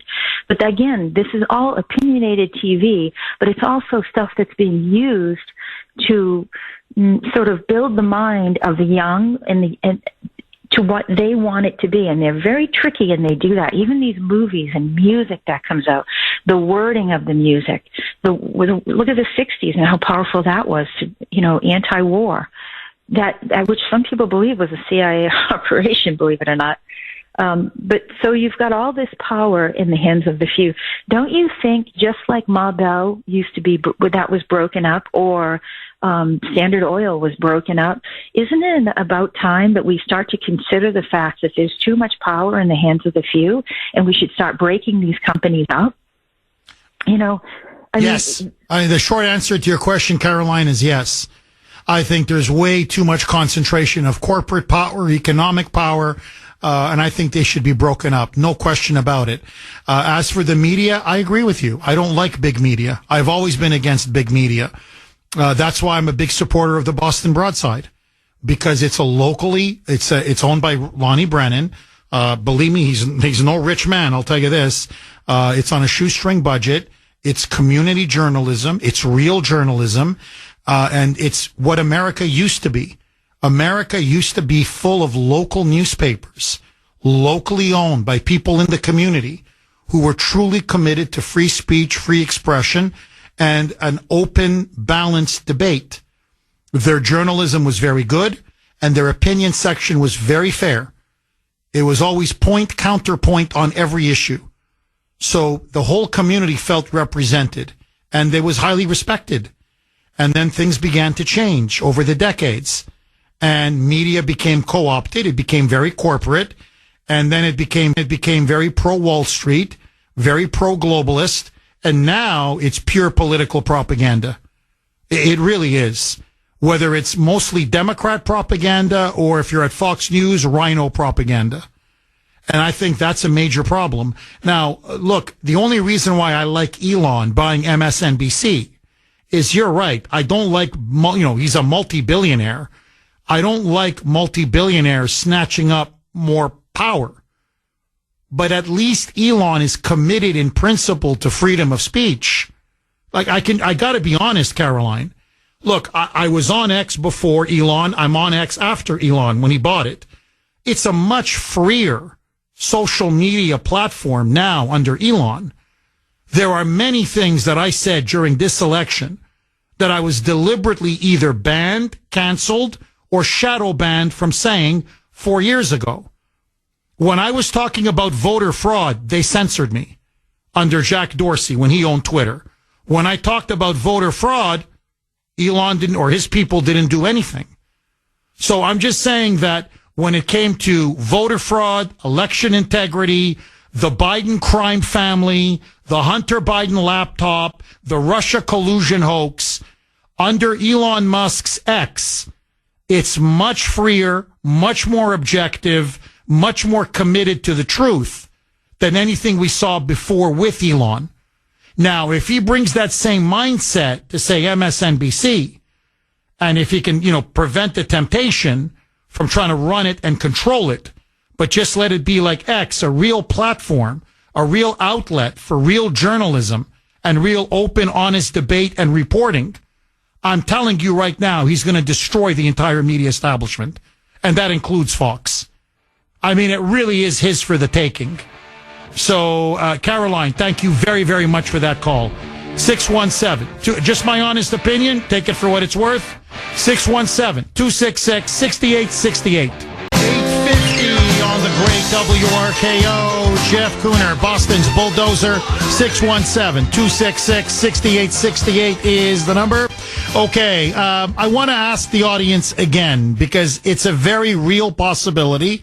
Elon is being put under a lot of pressure to do it.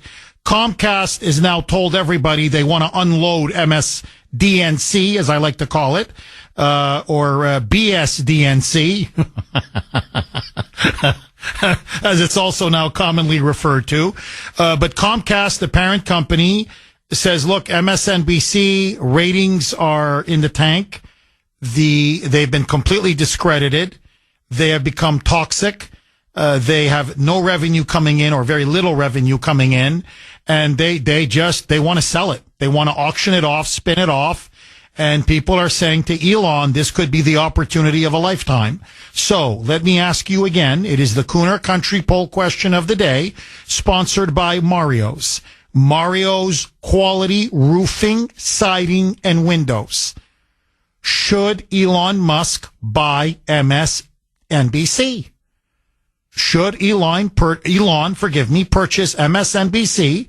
Obviously fire all of those left-wing radical hacks, get rid of every single show, every single one of those losers on air, all of those left-wing producers and writers, and bring in real journalists, and essentially do to MSNBC what he has done to X, or formerly Twitter. Transform it, improve it, revamp it, and make it something completely different. In this case, a real media outlet. A, yes.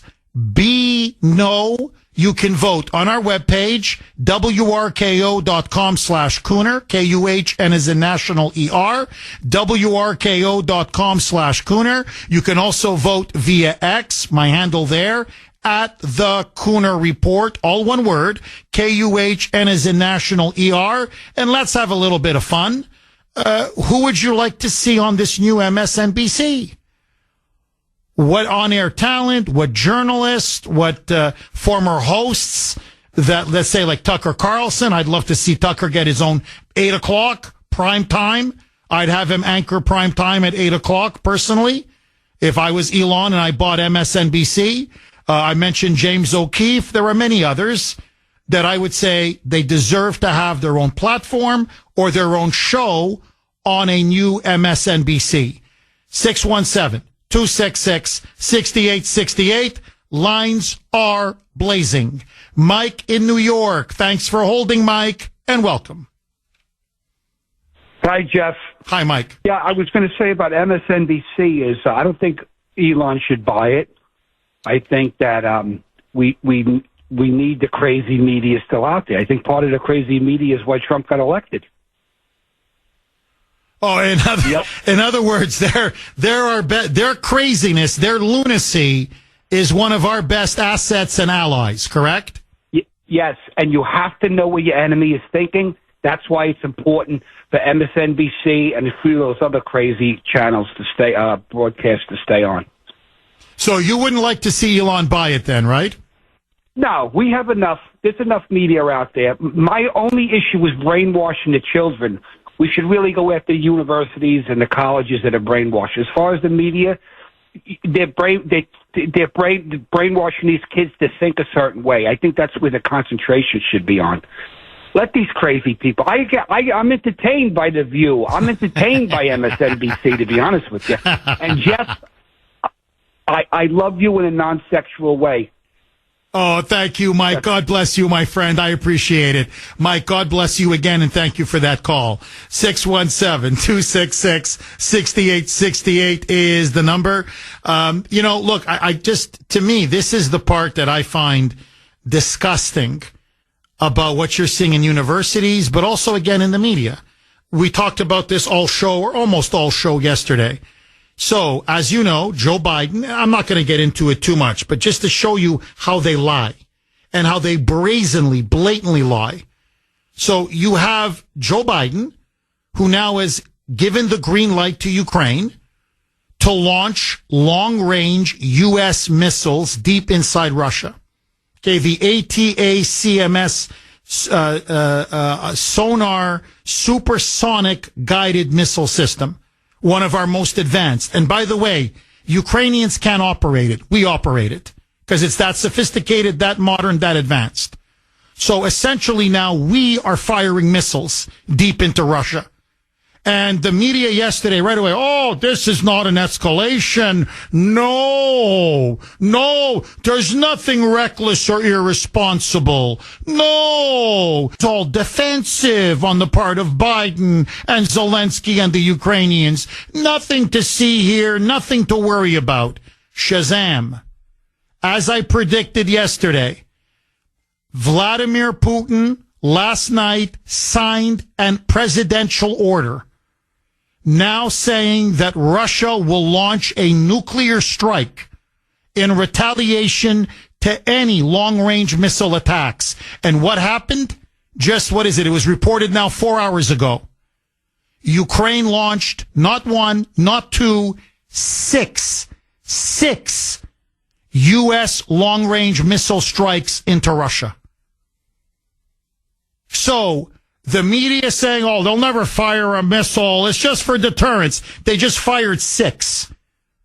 And Putin has now signed an executive order lowering the threshold for Russia to use tactical nuclear weapons. So, exactly as we predicted, that madman, that lunatic in the White House, who I want all of you to think about this, is so mentally gone that they denied him the Democratic presidential nomination. They said he wasn't mentally fit to be the Democrats' presidential nominee. But he's mentally fit enough to escalate a potential World War III against Russia? Now, the media kept saying, nothing's going to happen. Nothing's going to happen. Well, here you go. 8 hours later, Ukraine just fired 6 of our long-range missiles into Russia. And now Russian leader, strongman Putin, has now signed an order saying, I give the military permission to launch a nuclear strike if they deem any of these U.S. long-range missiles to be a serious threat to our national security. We're on a collision course towards World War III. That's why nobody believes this stinking media anymore. Because all they do is lie. Cover up. They're just a propaganda mouthpiece for the Biden regime. Agree, disagree, 617-266-6868. Don in New Hampshire. Thanks for holding, Don, and welcome. Good morning, Jeff. This is a little off your topic right now, but in the interest of truth, I do want to set the record straight for what that gentleman was saying about voting in New Hampshire. If I may be permitted. Is that okay? Yes, please. Go ahead, Don. Okay. I'm an election moderator in a town in New Hampshire, and I can tell you... Don, sorry. I don't mean to cut you off. You mean moderator or monitor? Okay, moderator. What that means is I am responsible for operating the polling place. Okay, I got you. Go ahead, Don. Ward, okay? Yes, go ahead. And I have to tell you, my heart is racing right now over this. I have to tell you that if the whole country did elections the way New Hampshire did, we would have great, fair, accurate elections. We account for every single ballot that is cast. There are no mail-out ballots, and absentee ballots are meticulously checked for accuracy and validity. And not only that, I have to account for every single ballot that both goes into and leaves my polling place. So it's like 2,000-something ballots. And we test our machine in advance. It is not connected to the internet. It has no Bluetooth. And once we test it with pre-marked ballots at City Hall a week before the election, it is sealed with a seal and a number on it. So you cannot take that, you can't tamper with the machine. And after all that gets done, we reconcile the reports. And I was at City Hall till almost 2:30 in the morning doing that. So what that gentleman said is not accurate, okay? And they do tend to vote for the president more Democratic in New Hampshire than they do the local officials. So in a nutshell, that's the truth. Well, Don, look, I'm sure you do your job extremely well. I'm sure you do it with a lot of integrity. There's no question about that. Don, I'm not so much talking about Dan's call from New Hampshire. What I can tell you with absolute certainty, and this is the big loophole in the New Hampshire election system, and I'm sure you're aware of it, is all of the people that show up on election day who sign that ridiculous piece of paper that says they're planning to live in New Hampshire or they're about to be a resident of New Hampshire, and then they're allowed to be given a ballot and they vote. And we know for a fact that that has been abused, that there's no debate on that. You have residents from Massachusetts who vote here and then go up to New Hampshire, and almost 99.9% vote for the Democrat. So there's double dipping. There's double voting. That's a clear abuse of the election system. It's fraud. And furthermore, illegals. It's every election. You've got pictures. You've got photos. You've got journalistic evidence. They bring in busload after busload after busload. They have them stay at a motel the night before.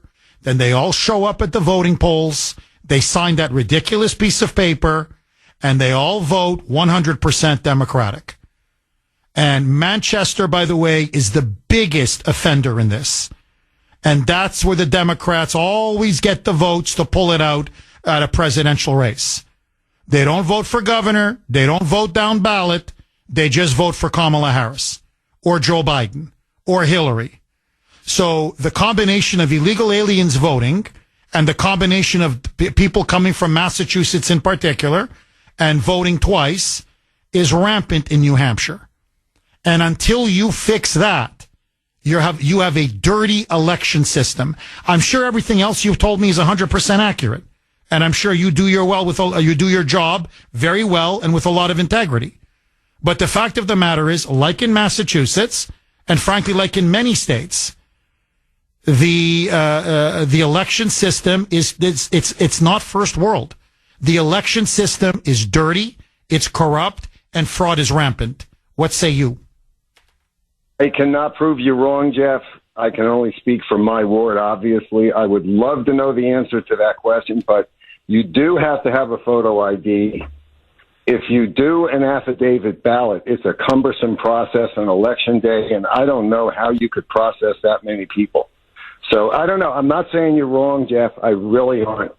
The thing about the college students voting, if you have a residence in two places, you could elect to vote in New Hampshire, but you're committing a felony if you vote in the other place. And, of course, I know that doesn't mean anything to an illegal. So, we can agree. And Don, look, I hear you. Don, really, I hear you. And look, you should be proud of New Hampshire because I'm telling you, New Hampshire is a phenomenal state. I'm telling you, I love New Hampshire. You have no idea. God is my witness. How many times Grace and I have talked about either moving to New Hampshire or at a minimum getting like a cottage. Ashton in particular has fallen in love with New Hampshire. He likes to go outdoors. He likes to go fishing. He loves the people in New Hampshire, salt of the earth. So I really understand and know where you're coming from. Don, look, to me, this is the problem. We should have, and if we have this, there would be no question. Same day voting across the entire country, election day, few exceptions for the military who serve overseas, people who are really unable to get to the polls. They're in wheelchairs or, whatever. Fine. But for the most part, Don, same day voting, no voting machines whatsoever, paper ballots, and then when you do a hand count. Now, that's how they do it in France, in Germany, in Australia, in New Zealand, in Finland, in countries all over the world. And amazingly, Don, there is overwhelming trust in the elections. There's hardly any voter fraud whatsoever. And the amazing thing, Don, is everybody knows the winner by midnight. It's incredible. 4, 5, 6 hours tops, and they can tell us who the winner is. Don, they're still counting in Pennsylvania. I swear to you. They've got a recount now for that Pennsylvania Senate race. And what's a legal ballot? What's an illegal ballot? What's an acceptable ballot? What's not an acceptable ballot? Because it's all these absentee ballots. So what I'm just saying, Don, is, why did we change it? It worked. It was the election system we had for most of our history. Let's return to it. Does this seem unreasonable to you, Don? I'm agreeing with what you're saying, Jeff. And I have to say, the reason I got into this, I'm living in New Hampshire almost 4 years now. And after that last election, I wanted to get involved in the process so I could look people in the eye and say, your vote was counted accurately. And my staff in my polling place, I have no problem getting volunteers. They care. They do this 1,000%. So my plea to everyone listening that lives in New Hampshire, get involved with this process. The more honest people are involved, the less it's possible for people to cheat. God bless you. Don, honestly, God bless you, and thank you very much for that call. James, oh, I love this state. My son was born in this state. We adopted him. Minnesota, the land of 10,000 lakes. James in Minnesota, thank you for calling and welcome. After the election, I wanted, if I'd have had media, I'd run a headline, Kamala aborted, exclamation mark. So, James, I take it, my friend, you're not a big fan of the so-called mainstream media. Not too much. But I am a big fan of Elon buying a station. Or why would he buy one, Jeff, when he could just build it from the ground up? Oh, that's a good point. I mean, James, look, you get the signal, right? You get the channel. Like, there is a certain infrastructure there that you don't have to pay for. You get all the studios, you get all the equipment. So I can just tell you, as someone who's been in the media, for example, it is easier to buy a newspaper than to start up a newspaper. I mean, it just is. The printing presses are there for you. The actual building is there for you. All of the infrastructure is there. And if you have some good technical professionals, you don't have to even hire them. So it is easier. That's why, people are saying, hey, if they're going to put it up for sale, basically, there's Newsmax, there's Fox, there's CNN, and there's MSNBC. Now, I know there's News Nation, but hardly anybody watches them. So you really have four, big cable news networks. Fox, as you know, is going increasingly rhino. Newsmax, I think, is very good. It's just they don't invest a lot of money into the shows. So the production level, I mean, this is, even Newsmax says this, the production level is not as high as CNN or MSNBC or Fox. So that's a disadvantage Newsmax has. CNN is garbage, and MSNBC is radical left-wing garbage. And so people are saying, hey, Elon, if you can buy one up for a song, where really they're going to give it to you for pennies on the dollar, because Comcast just wants to unload this thing. People are saying, Elon, it's easy money. You can easily afford it. You will make it profitable. If anybody will, it'll be you. And if you really want to start to reform the corrupt media, who better than Elon Musk? Look what he's done to social media by buying X. He's led a revolution in free speech.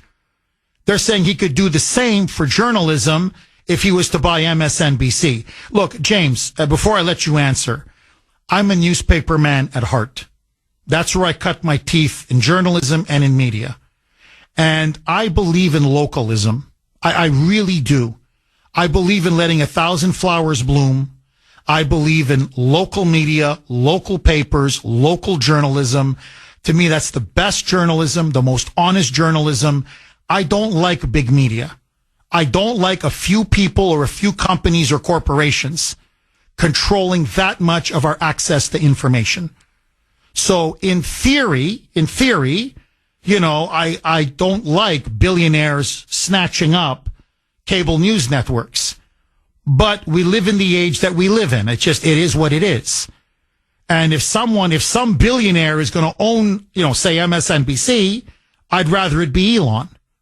Final word to you, James. What say you? No, absolutely. And you know what? You could make it a rock star station, like with Tucker.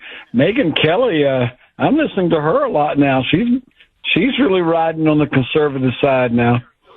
And I'm sure there's others I don't know about. But yeah, I think that him buying that station would be fabulous. And, Fox, when Fox was conservative, they dominated. And I feel sure that the same thing what happened with the station that Elon bought. Bingo. James, my beautiful son Ashton was born in Minnesota. We adopted him in Minnesota. It is my favorite state in the union. I just want you to know that in Utah, because we adopted our beautiful girl Ava from Utah. And I want you to know, James, I love the New England Patriots, but they're my number 2 team. My number 1 team, the Minnesota Vikings. So, and Ashton is a big fan as well. He always wears the Vikings uniform every Sunday. Daddy, we have to watch the Vikings play. So, James, please don't be a stranger. I love taking calls from Minnesota. Some of the finest people I've ever met are in Minnesota. God bless you, James. Salt of the earth, I'm telling you. Sorry, I get sentimental when I talk about my kids. I'll never forget, we had Ashton. He was 18 months old when we adopted him, and we had to stay in the state for a couple of weeks before we were allowed to go back home. So we were at an Applebee's, and just out of the blue, I'm feeding Ashton, and Grace and I are at the table with him, and this wonderful elderly lady just walked up, saw Ashton eating his applesauce, and she just gave him $1 and patted him on the head. That's how people in Minnesota are. Minnesota nice. I love you. 920 on the great WRKO. Jeff Kuhner, Boston's Bulldozer. 617-266-6868 is the number. Okay, many of you are saying, Jeff, well, if Elon doesn't snatch up or gobble up MSNBC, now that Comcast says they want to sell it, spin it off, well, who could possibly buy it? My fear is that it could be Soros, whether it be the father, George, or the son. And, as I just messaged Muriel while we were off air, I said, Muriel, I understand where you're coming from, about Elon Musk and MSNBC. But if someone's going to buy it, I'd much rather have Elon buy it, rebrand it, improve it, revamp it, make it a brand new news, cable news outlet, than have that Nazi collaborator and traitor, Soros. So, to me, it's almost like, let's play defense. Buy it. Why? Well, so that the left doesn't own it anymore. But anyway, it's up to you. I mean, I'm just giving you my honest opinion. We can agree to disagree. Now, you want to know another reason why the media is dying. The liberal corporate media is losing all credibility. Please sit back. You got to listen to this. Speaking of The View, Whoopi Goldberg on The View has now been caught in a massive scandal. It's a Jussie Smollett style scandal. She has been caught openly lying and, in fact, defaming this poor bakery to try to present herself as some kind of a victim. So here is now the backstory, very quick. Apparently, what was this? Recently, she had her 69th birthday, and she wanted to treat everybody on The View, her co-hosts, and probably some members of the audience, with these Charlotte Russe cupcakes. I've never had one, so I don't know how good they are. She swears by them. Long story short, she claimed that she went to her favorite bakery in Staten Island, and everybody knows what bakery that is. It's the Holterman's Bakery. It has been, by the way, it's an institution. It's been around for over 140 years. It is a local family-owned business, which is my favorite type of business. And when I say people love them, people love them. They love their cakes, their pies, their cupcakes, everything. And they love the owners, and they love the staff and the employees, saying you get incredible service. They're very nice, very polite, very friendly. Well, listen now to this from Whoopi. Here is what she claimed on The View. Roll cut 25, Mike. The place that made these refused to make them for me. Oh, really? Yes. What? Oh. No. Let me explain. Let me explain. They said that their ovens had gone down, all kinds of stuff, but folks went and got them anyway, which is why I'm not telling you who made them. But can't be because I'm a woman, but perhaps they did not like my politics. Yeah. Whoopi, you mean they denied you service? Well, it wasn't because I was a woman. Maybe it was racism, but no, it was my liberal politics. A disgusting lie and smear. Holterman's Bakery is completely apolitical. Nobody knows, literally, nobody knows the politics of the owners, the politics of the staff, the employees. They never, ever discuss politics. They don't put up a sign for Trump or for Kamala, for nobody. And the reason why everybody knows that is because every single customer came out. I've never seen backlash like this. Every single one of them, Democrats, Republicans, liberals, conservatives, they came out and said, you are trashing that bakery. You are defaming that bakery with a blatant, bald-faced lie. We've been going there for years, decades. Never once has anyone talked politics. This is not political. They're a bakery. And you want to know why you couldn't get your order on time? Because the boiler broke down. It's a 60, 70-year-old boiler. And it literally broke down, so they weren't able to bake, not just for her, but for other customers. And so they were late on their orders.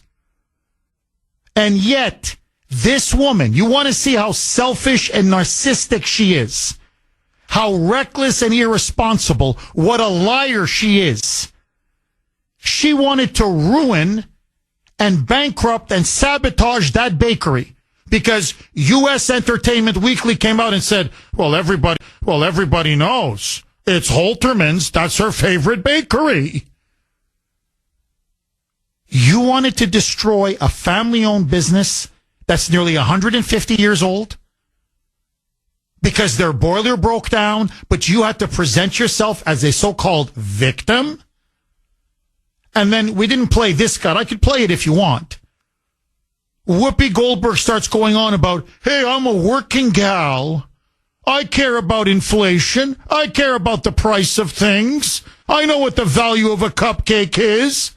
Right. She's worth $60 million. She makes $5 to $6 million a year just being on The View. And she's going to tell us she sympathizes with the working class. That's why she's going down.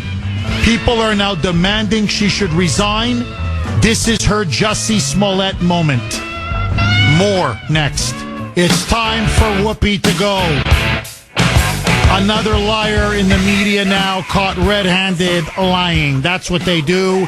9:31 on the great WRKO. Jeff Kuhner, Boston's bulldozer. So, very quickly, because I want to go to the phone lines.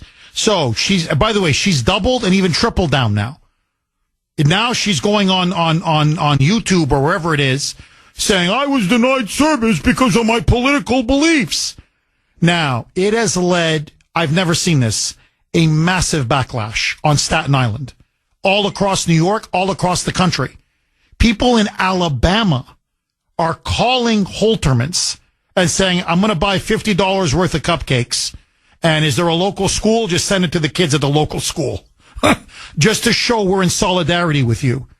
Because she openly, knowingly maligned and defamed you. So they had a boiler problem. It's a 145-year-old establishment. They got a 70-year-old boiler. It broke down on the day that Whoopi wanted her cupcakes made and express delivered to the studio. And it wasn't just her; it was other customers. They said, "I'm sorry, we're behind. The boiler broke down. We can't get the ovens fired up yet." I want you to listen now to Vito Fasella. I love that name. Vito Fasella. He is the Staten Island Borough President. He stood in front of Holterman's Bakery with a massive crowd. And it wasn't just Republicans. It was Democrats, independents, The whole community now is rallying around Holterman's. Roll cut 26, Mike.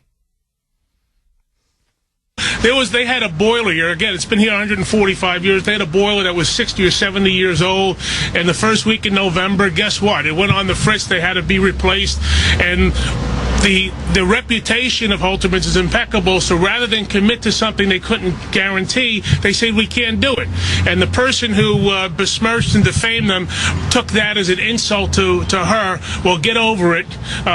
This family will be here for, God willing, another 145 years. Amen. Amen. And I feel very bad. This is Jill Holterman of Holterman's Bakery. They have been overwhelmed with, and just really, they say they can't tell, they go, we can't tell you how much we appreciate this. We really are, they say, overwhelmed and so appreciative of the massive support from the entire community, saying this is a disgusting lie. We all know it had nothing to do with their political beliefs, because that's not Holterman's Bakery. It never has been, has not been, and never will be. We know we're their customers. And listen now to Jill Holterman saying she's trying to bankrupt us just to pretend that she's a victim. Roll cut 27, Mike. I have to tell you, I'm so overwhelmed by the support between finding out yesterday this even happened, getting phone calls, and then people coming in, people from all over just supporting us in every way. We had phone calls yesterday from Alabama. Guy says, I'm going to give you $50, send it to a school, send them donuts, send them cupcakes. The support has been so overwhelming, and I know how hard my family has worked to keep this business alive, and I wish my father was here today to see this. He would never believe it. My bakers come in 2 or 3 in the morning just to have donuts and rolls for everybody to come in and say, we have the best rolls ever. Now, I want you to listen to her voice. Okay? This is a woman, family-owned business, 2, 3 in the morning, every day, 7 days a week, to give the best possible donuts, cupcakes, pies, unit cakes, to serve her community. And she doesn't care your politics. She doesn't care your race. She doesn't care your gender, your sexual orientation. Just pay us. That's all. We just want to give you the best product at the best price. And you, worth $60 million, $5 to $6 million a year, pampered, spoiled, privileged, this out-of-control elitist. You don't get your cupcakes on time for your Charlotte Russ on time. So you have to invent, manufacture that you're a victim. And in the process, you're trying to put this entire business out of business. Listen to Jill Holterman saying if it wasn't for the community rallying to us, we'd be finished. Roll cut 27A, Mike.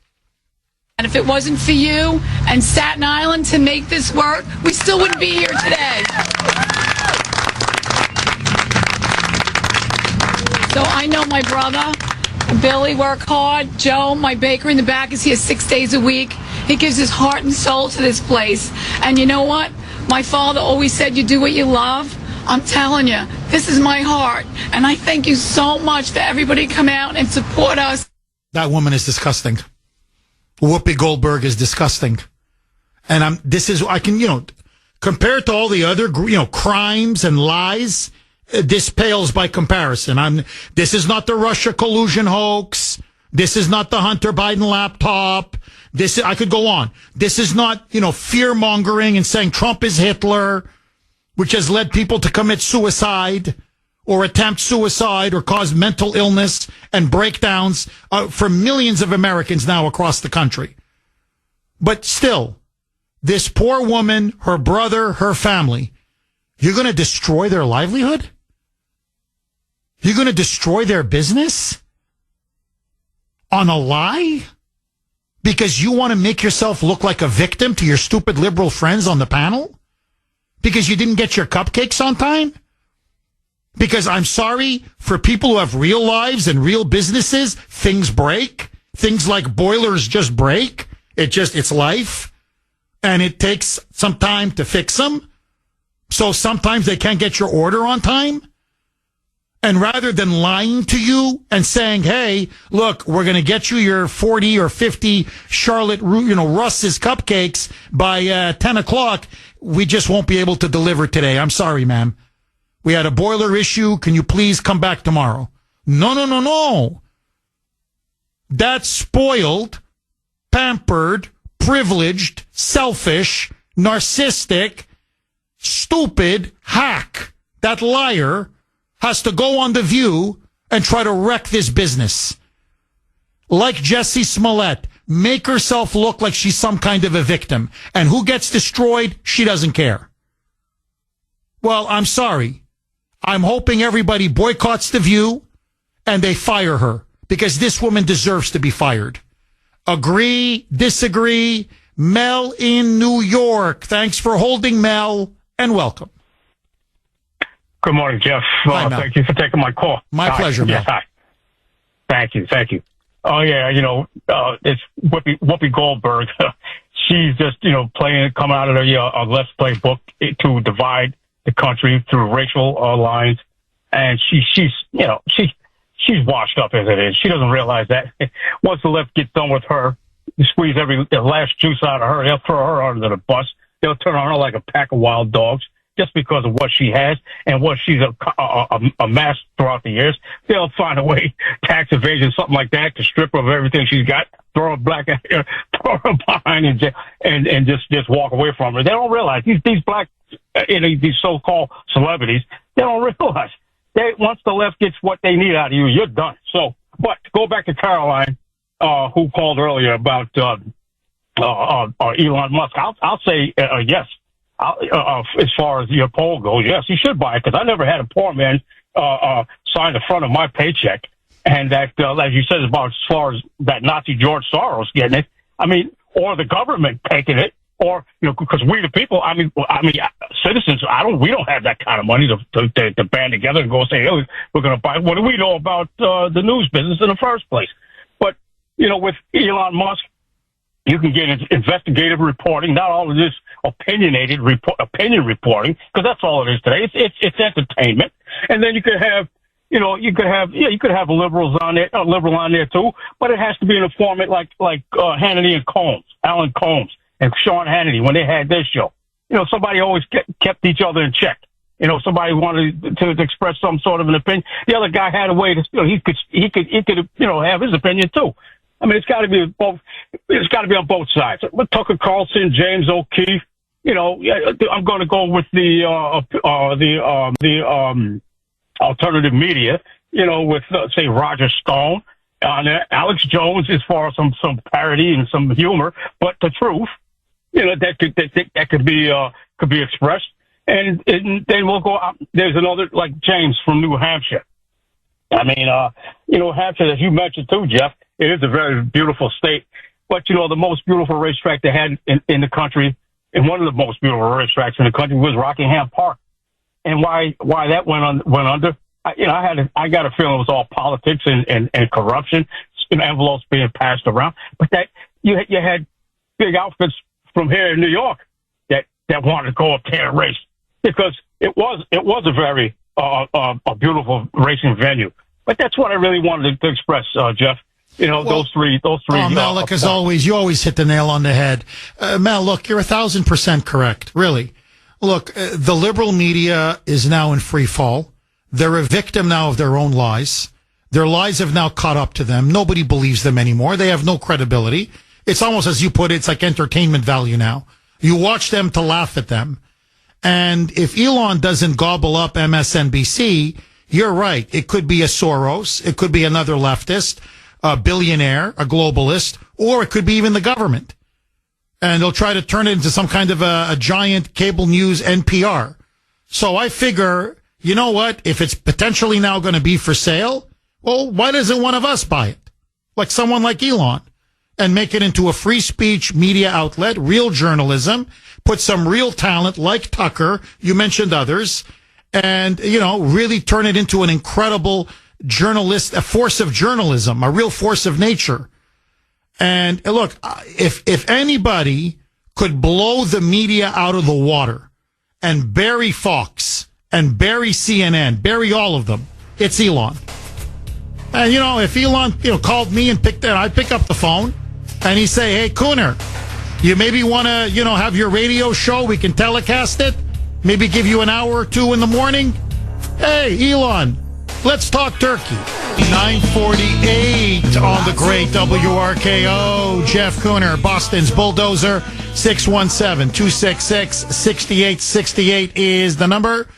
Raymond in Arlington. Thanks for holding, Raymond, and welcome.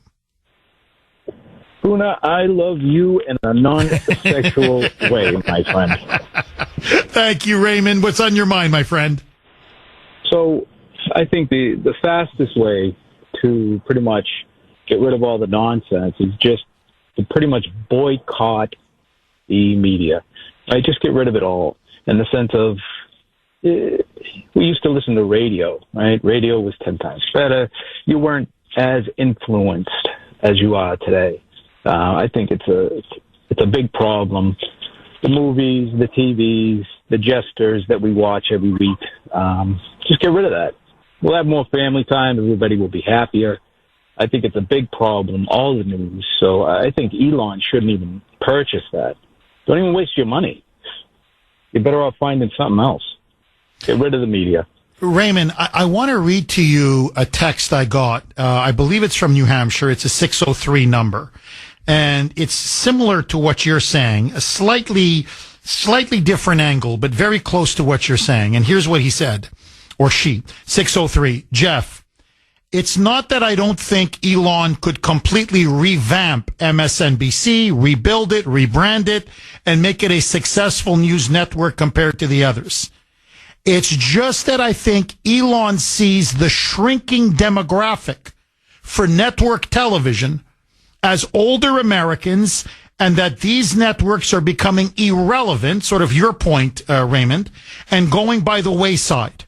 I believe he knows that besides talk radio, shows like yours, Kuhner, online news is really where it's at today, as shown with X.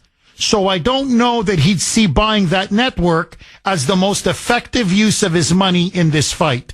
In other words, why waste your money? You've got X, you've got the new media, you've got podcasts, you've got shows like mine on talk radio, the so-called alternative media. If you're going to invest your money in something like that, not old media like MSNBC with a demographic that is getting smaller and shrinking by the minute, by the day, by the week. What say you, Raymond? I agree with that, but the only thing is, right, the reason you would buy whatever it is, NBC, is because they're already planted, right? They already have that giant network, which I can understand. But again, you really just got to get rid of the nonsense, get rid of the networks, get rid of all the Amazon and all that trash. Just boycott it all. Let's see what happens. Let's see what really happens when we start boycotting all the nonsense. Just like, what was it? Nike, right? They lost a bunch of money. Gillette lost a bunch of money. Let's just keep doing that. And they changed. I mean, they really changed their tune. Raymond, very good call. Thank you so much for that call, my friend. Lisa in New Hampshire. Thanks for holding, Lisa, and welcome. Hey, Jeff. How are you? I'm good. How are you, Lisa? Good. We haven't talked since the election. Yay. I told you I had that feeling in my stomach. So the reason why I called was about New Hampshire, because I was a poll challenger. So I spent almost 16 hours at a poll. But now I have to change and tell you, if I were Elon Musk, I would buy up MSNBC and I would put all the podcasters live.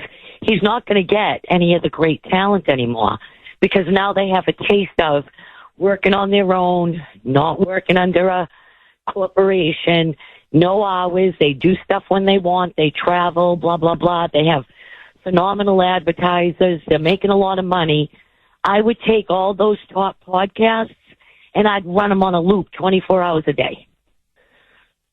Interesting. Interesting.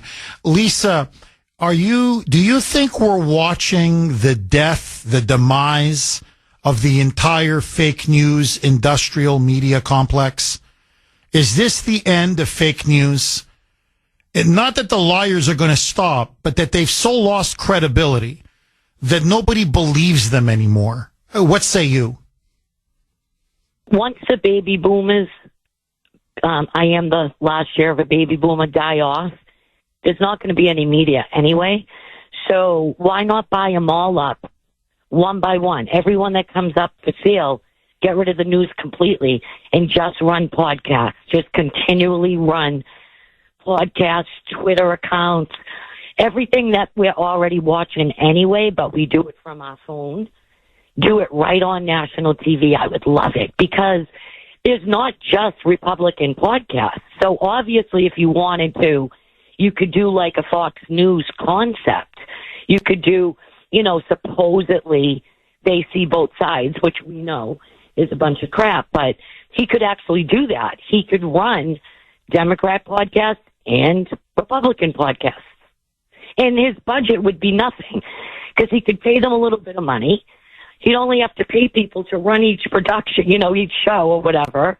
And he'd make all the money on advertisement. He'd pay out very little because he doesn't have to pay multi-millions. I mean, Joe Rogan already gets $1 million from Spotify and so on. So they already have these contracts and stuff. Then they get to make more money because now more people will see them and watch. It's like a win-win.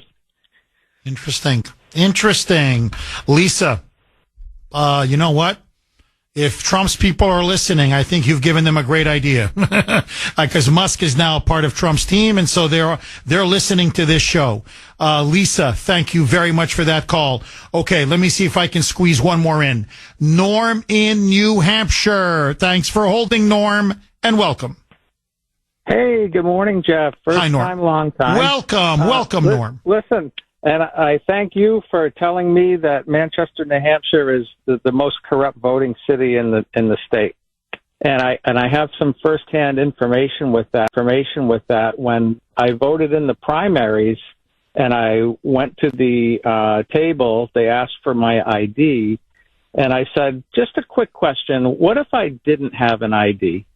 And the poll worker said, well, you go over to this table over here and you fill out an attestation that you are a resident, and then you get a slip, you come back, you get your ballot, and you vote, and then we'll kind of vet you after.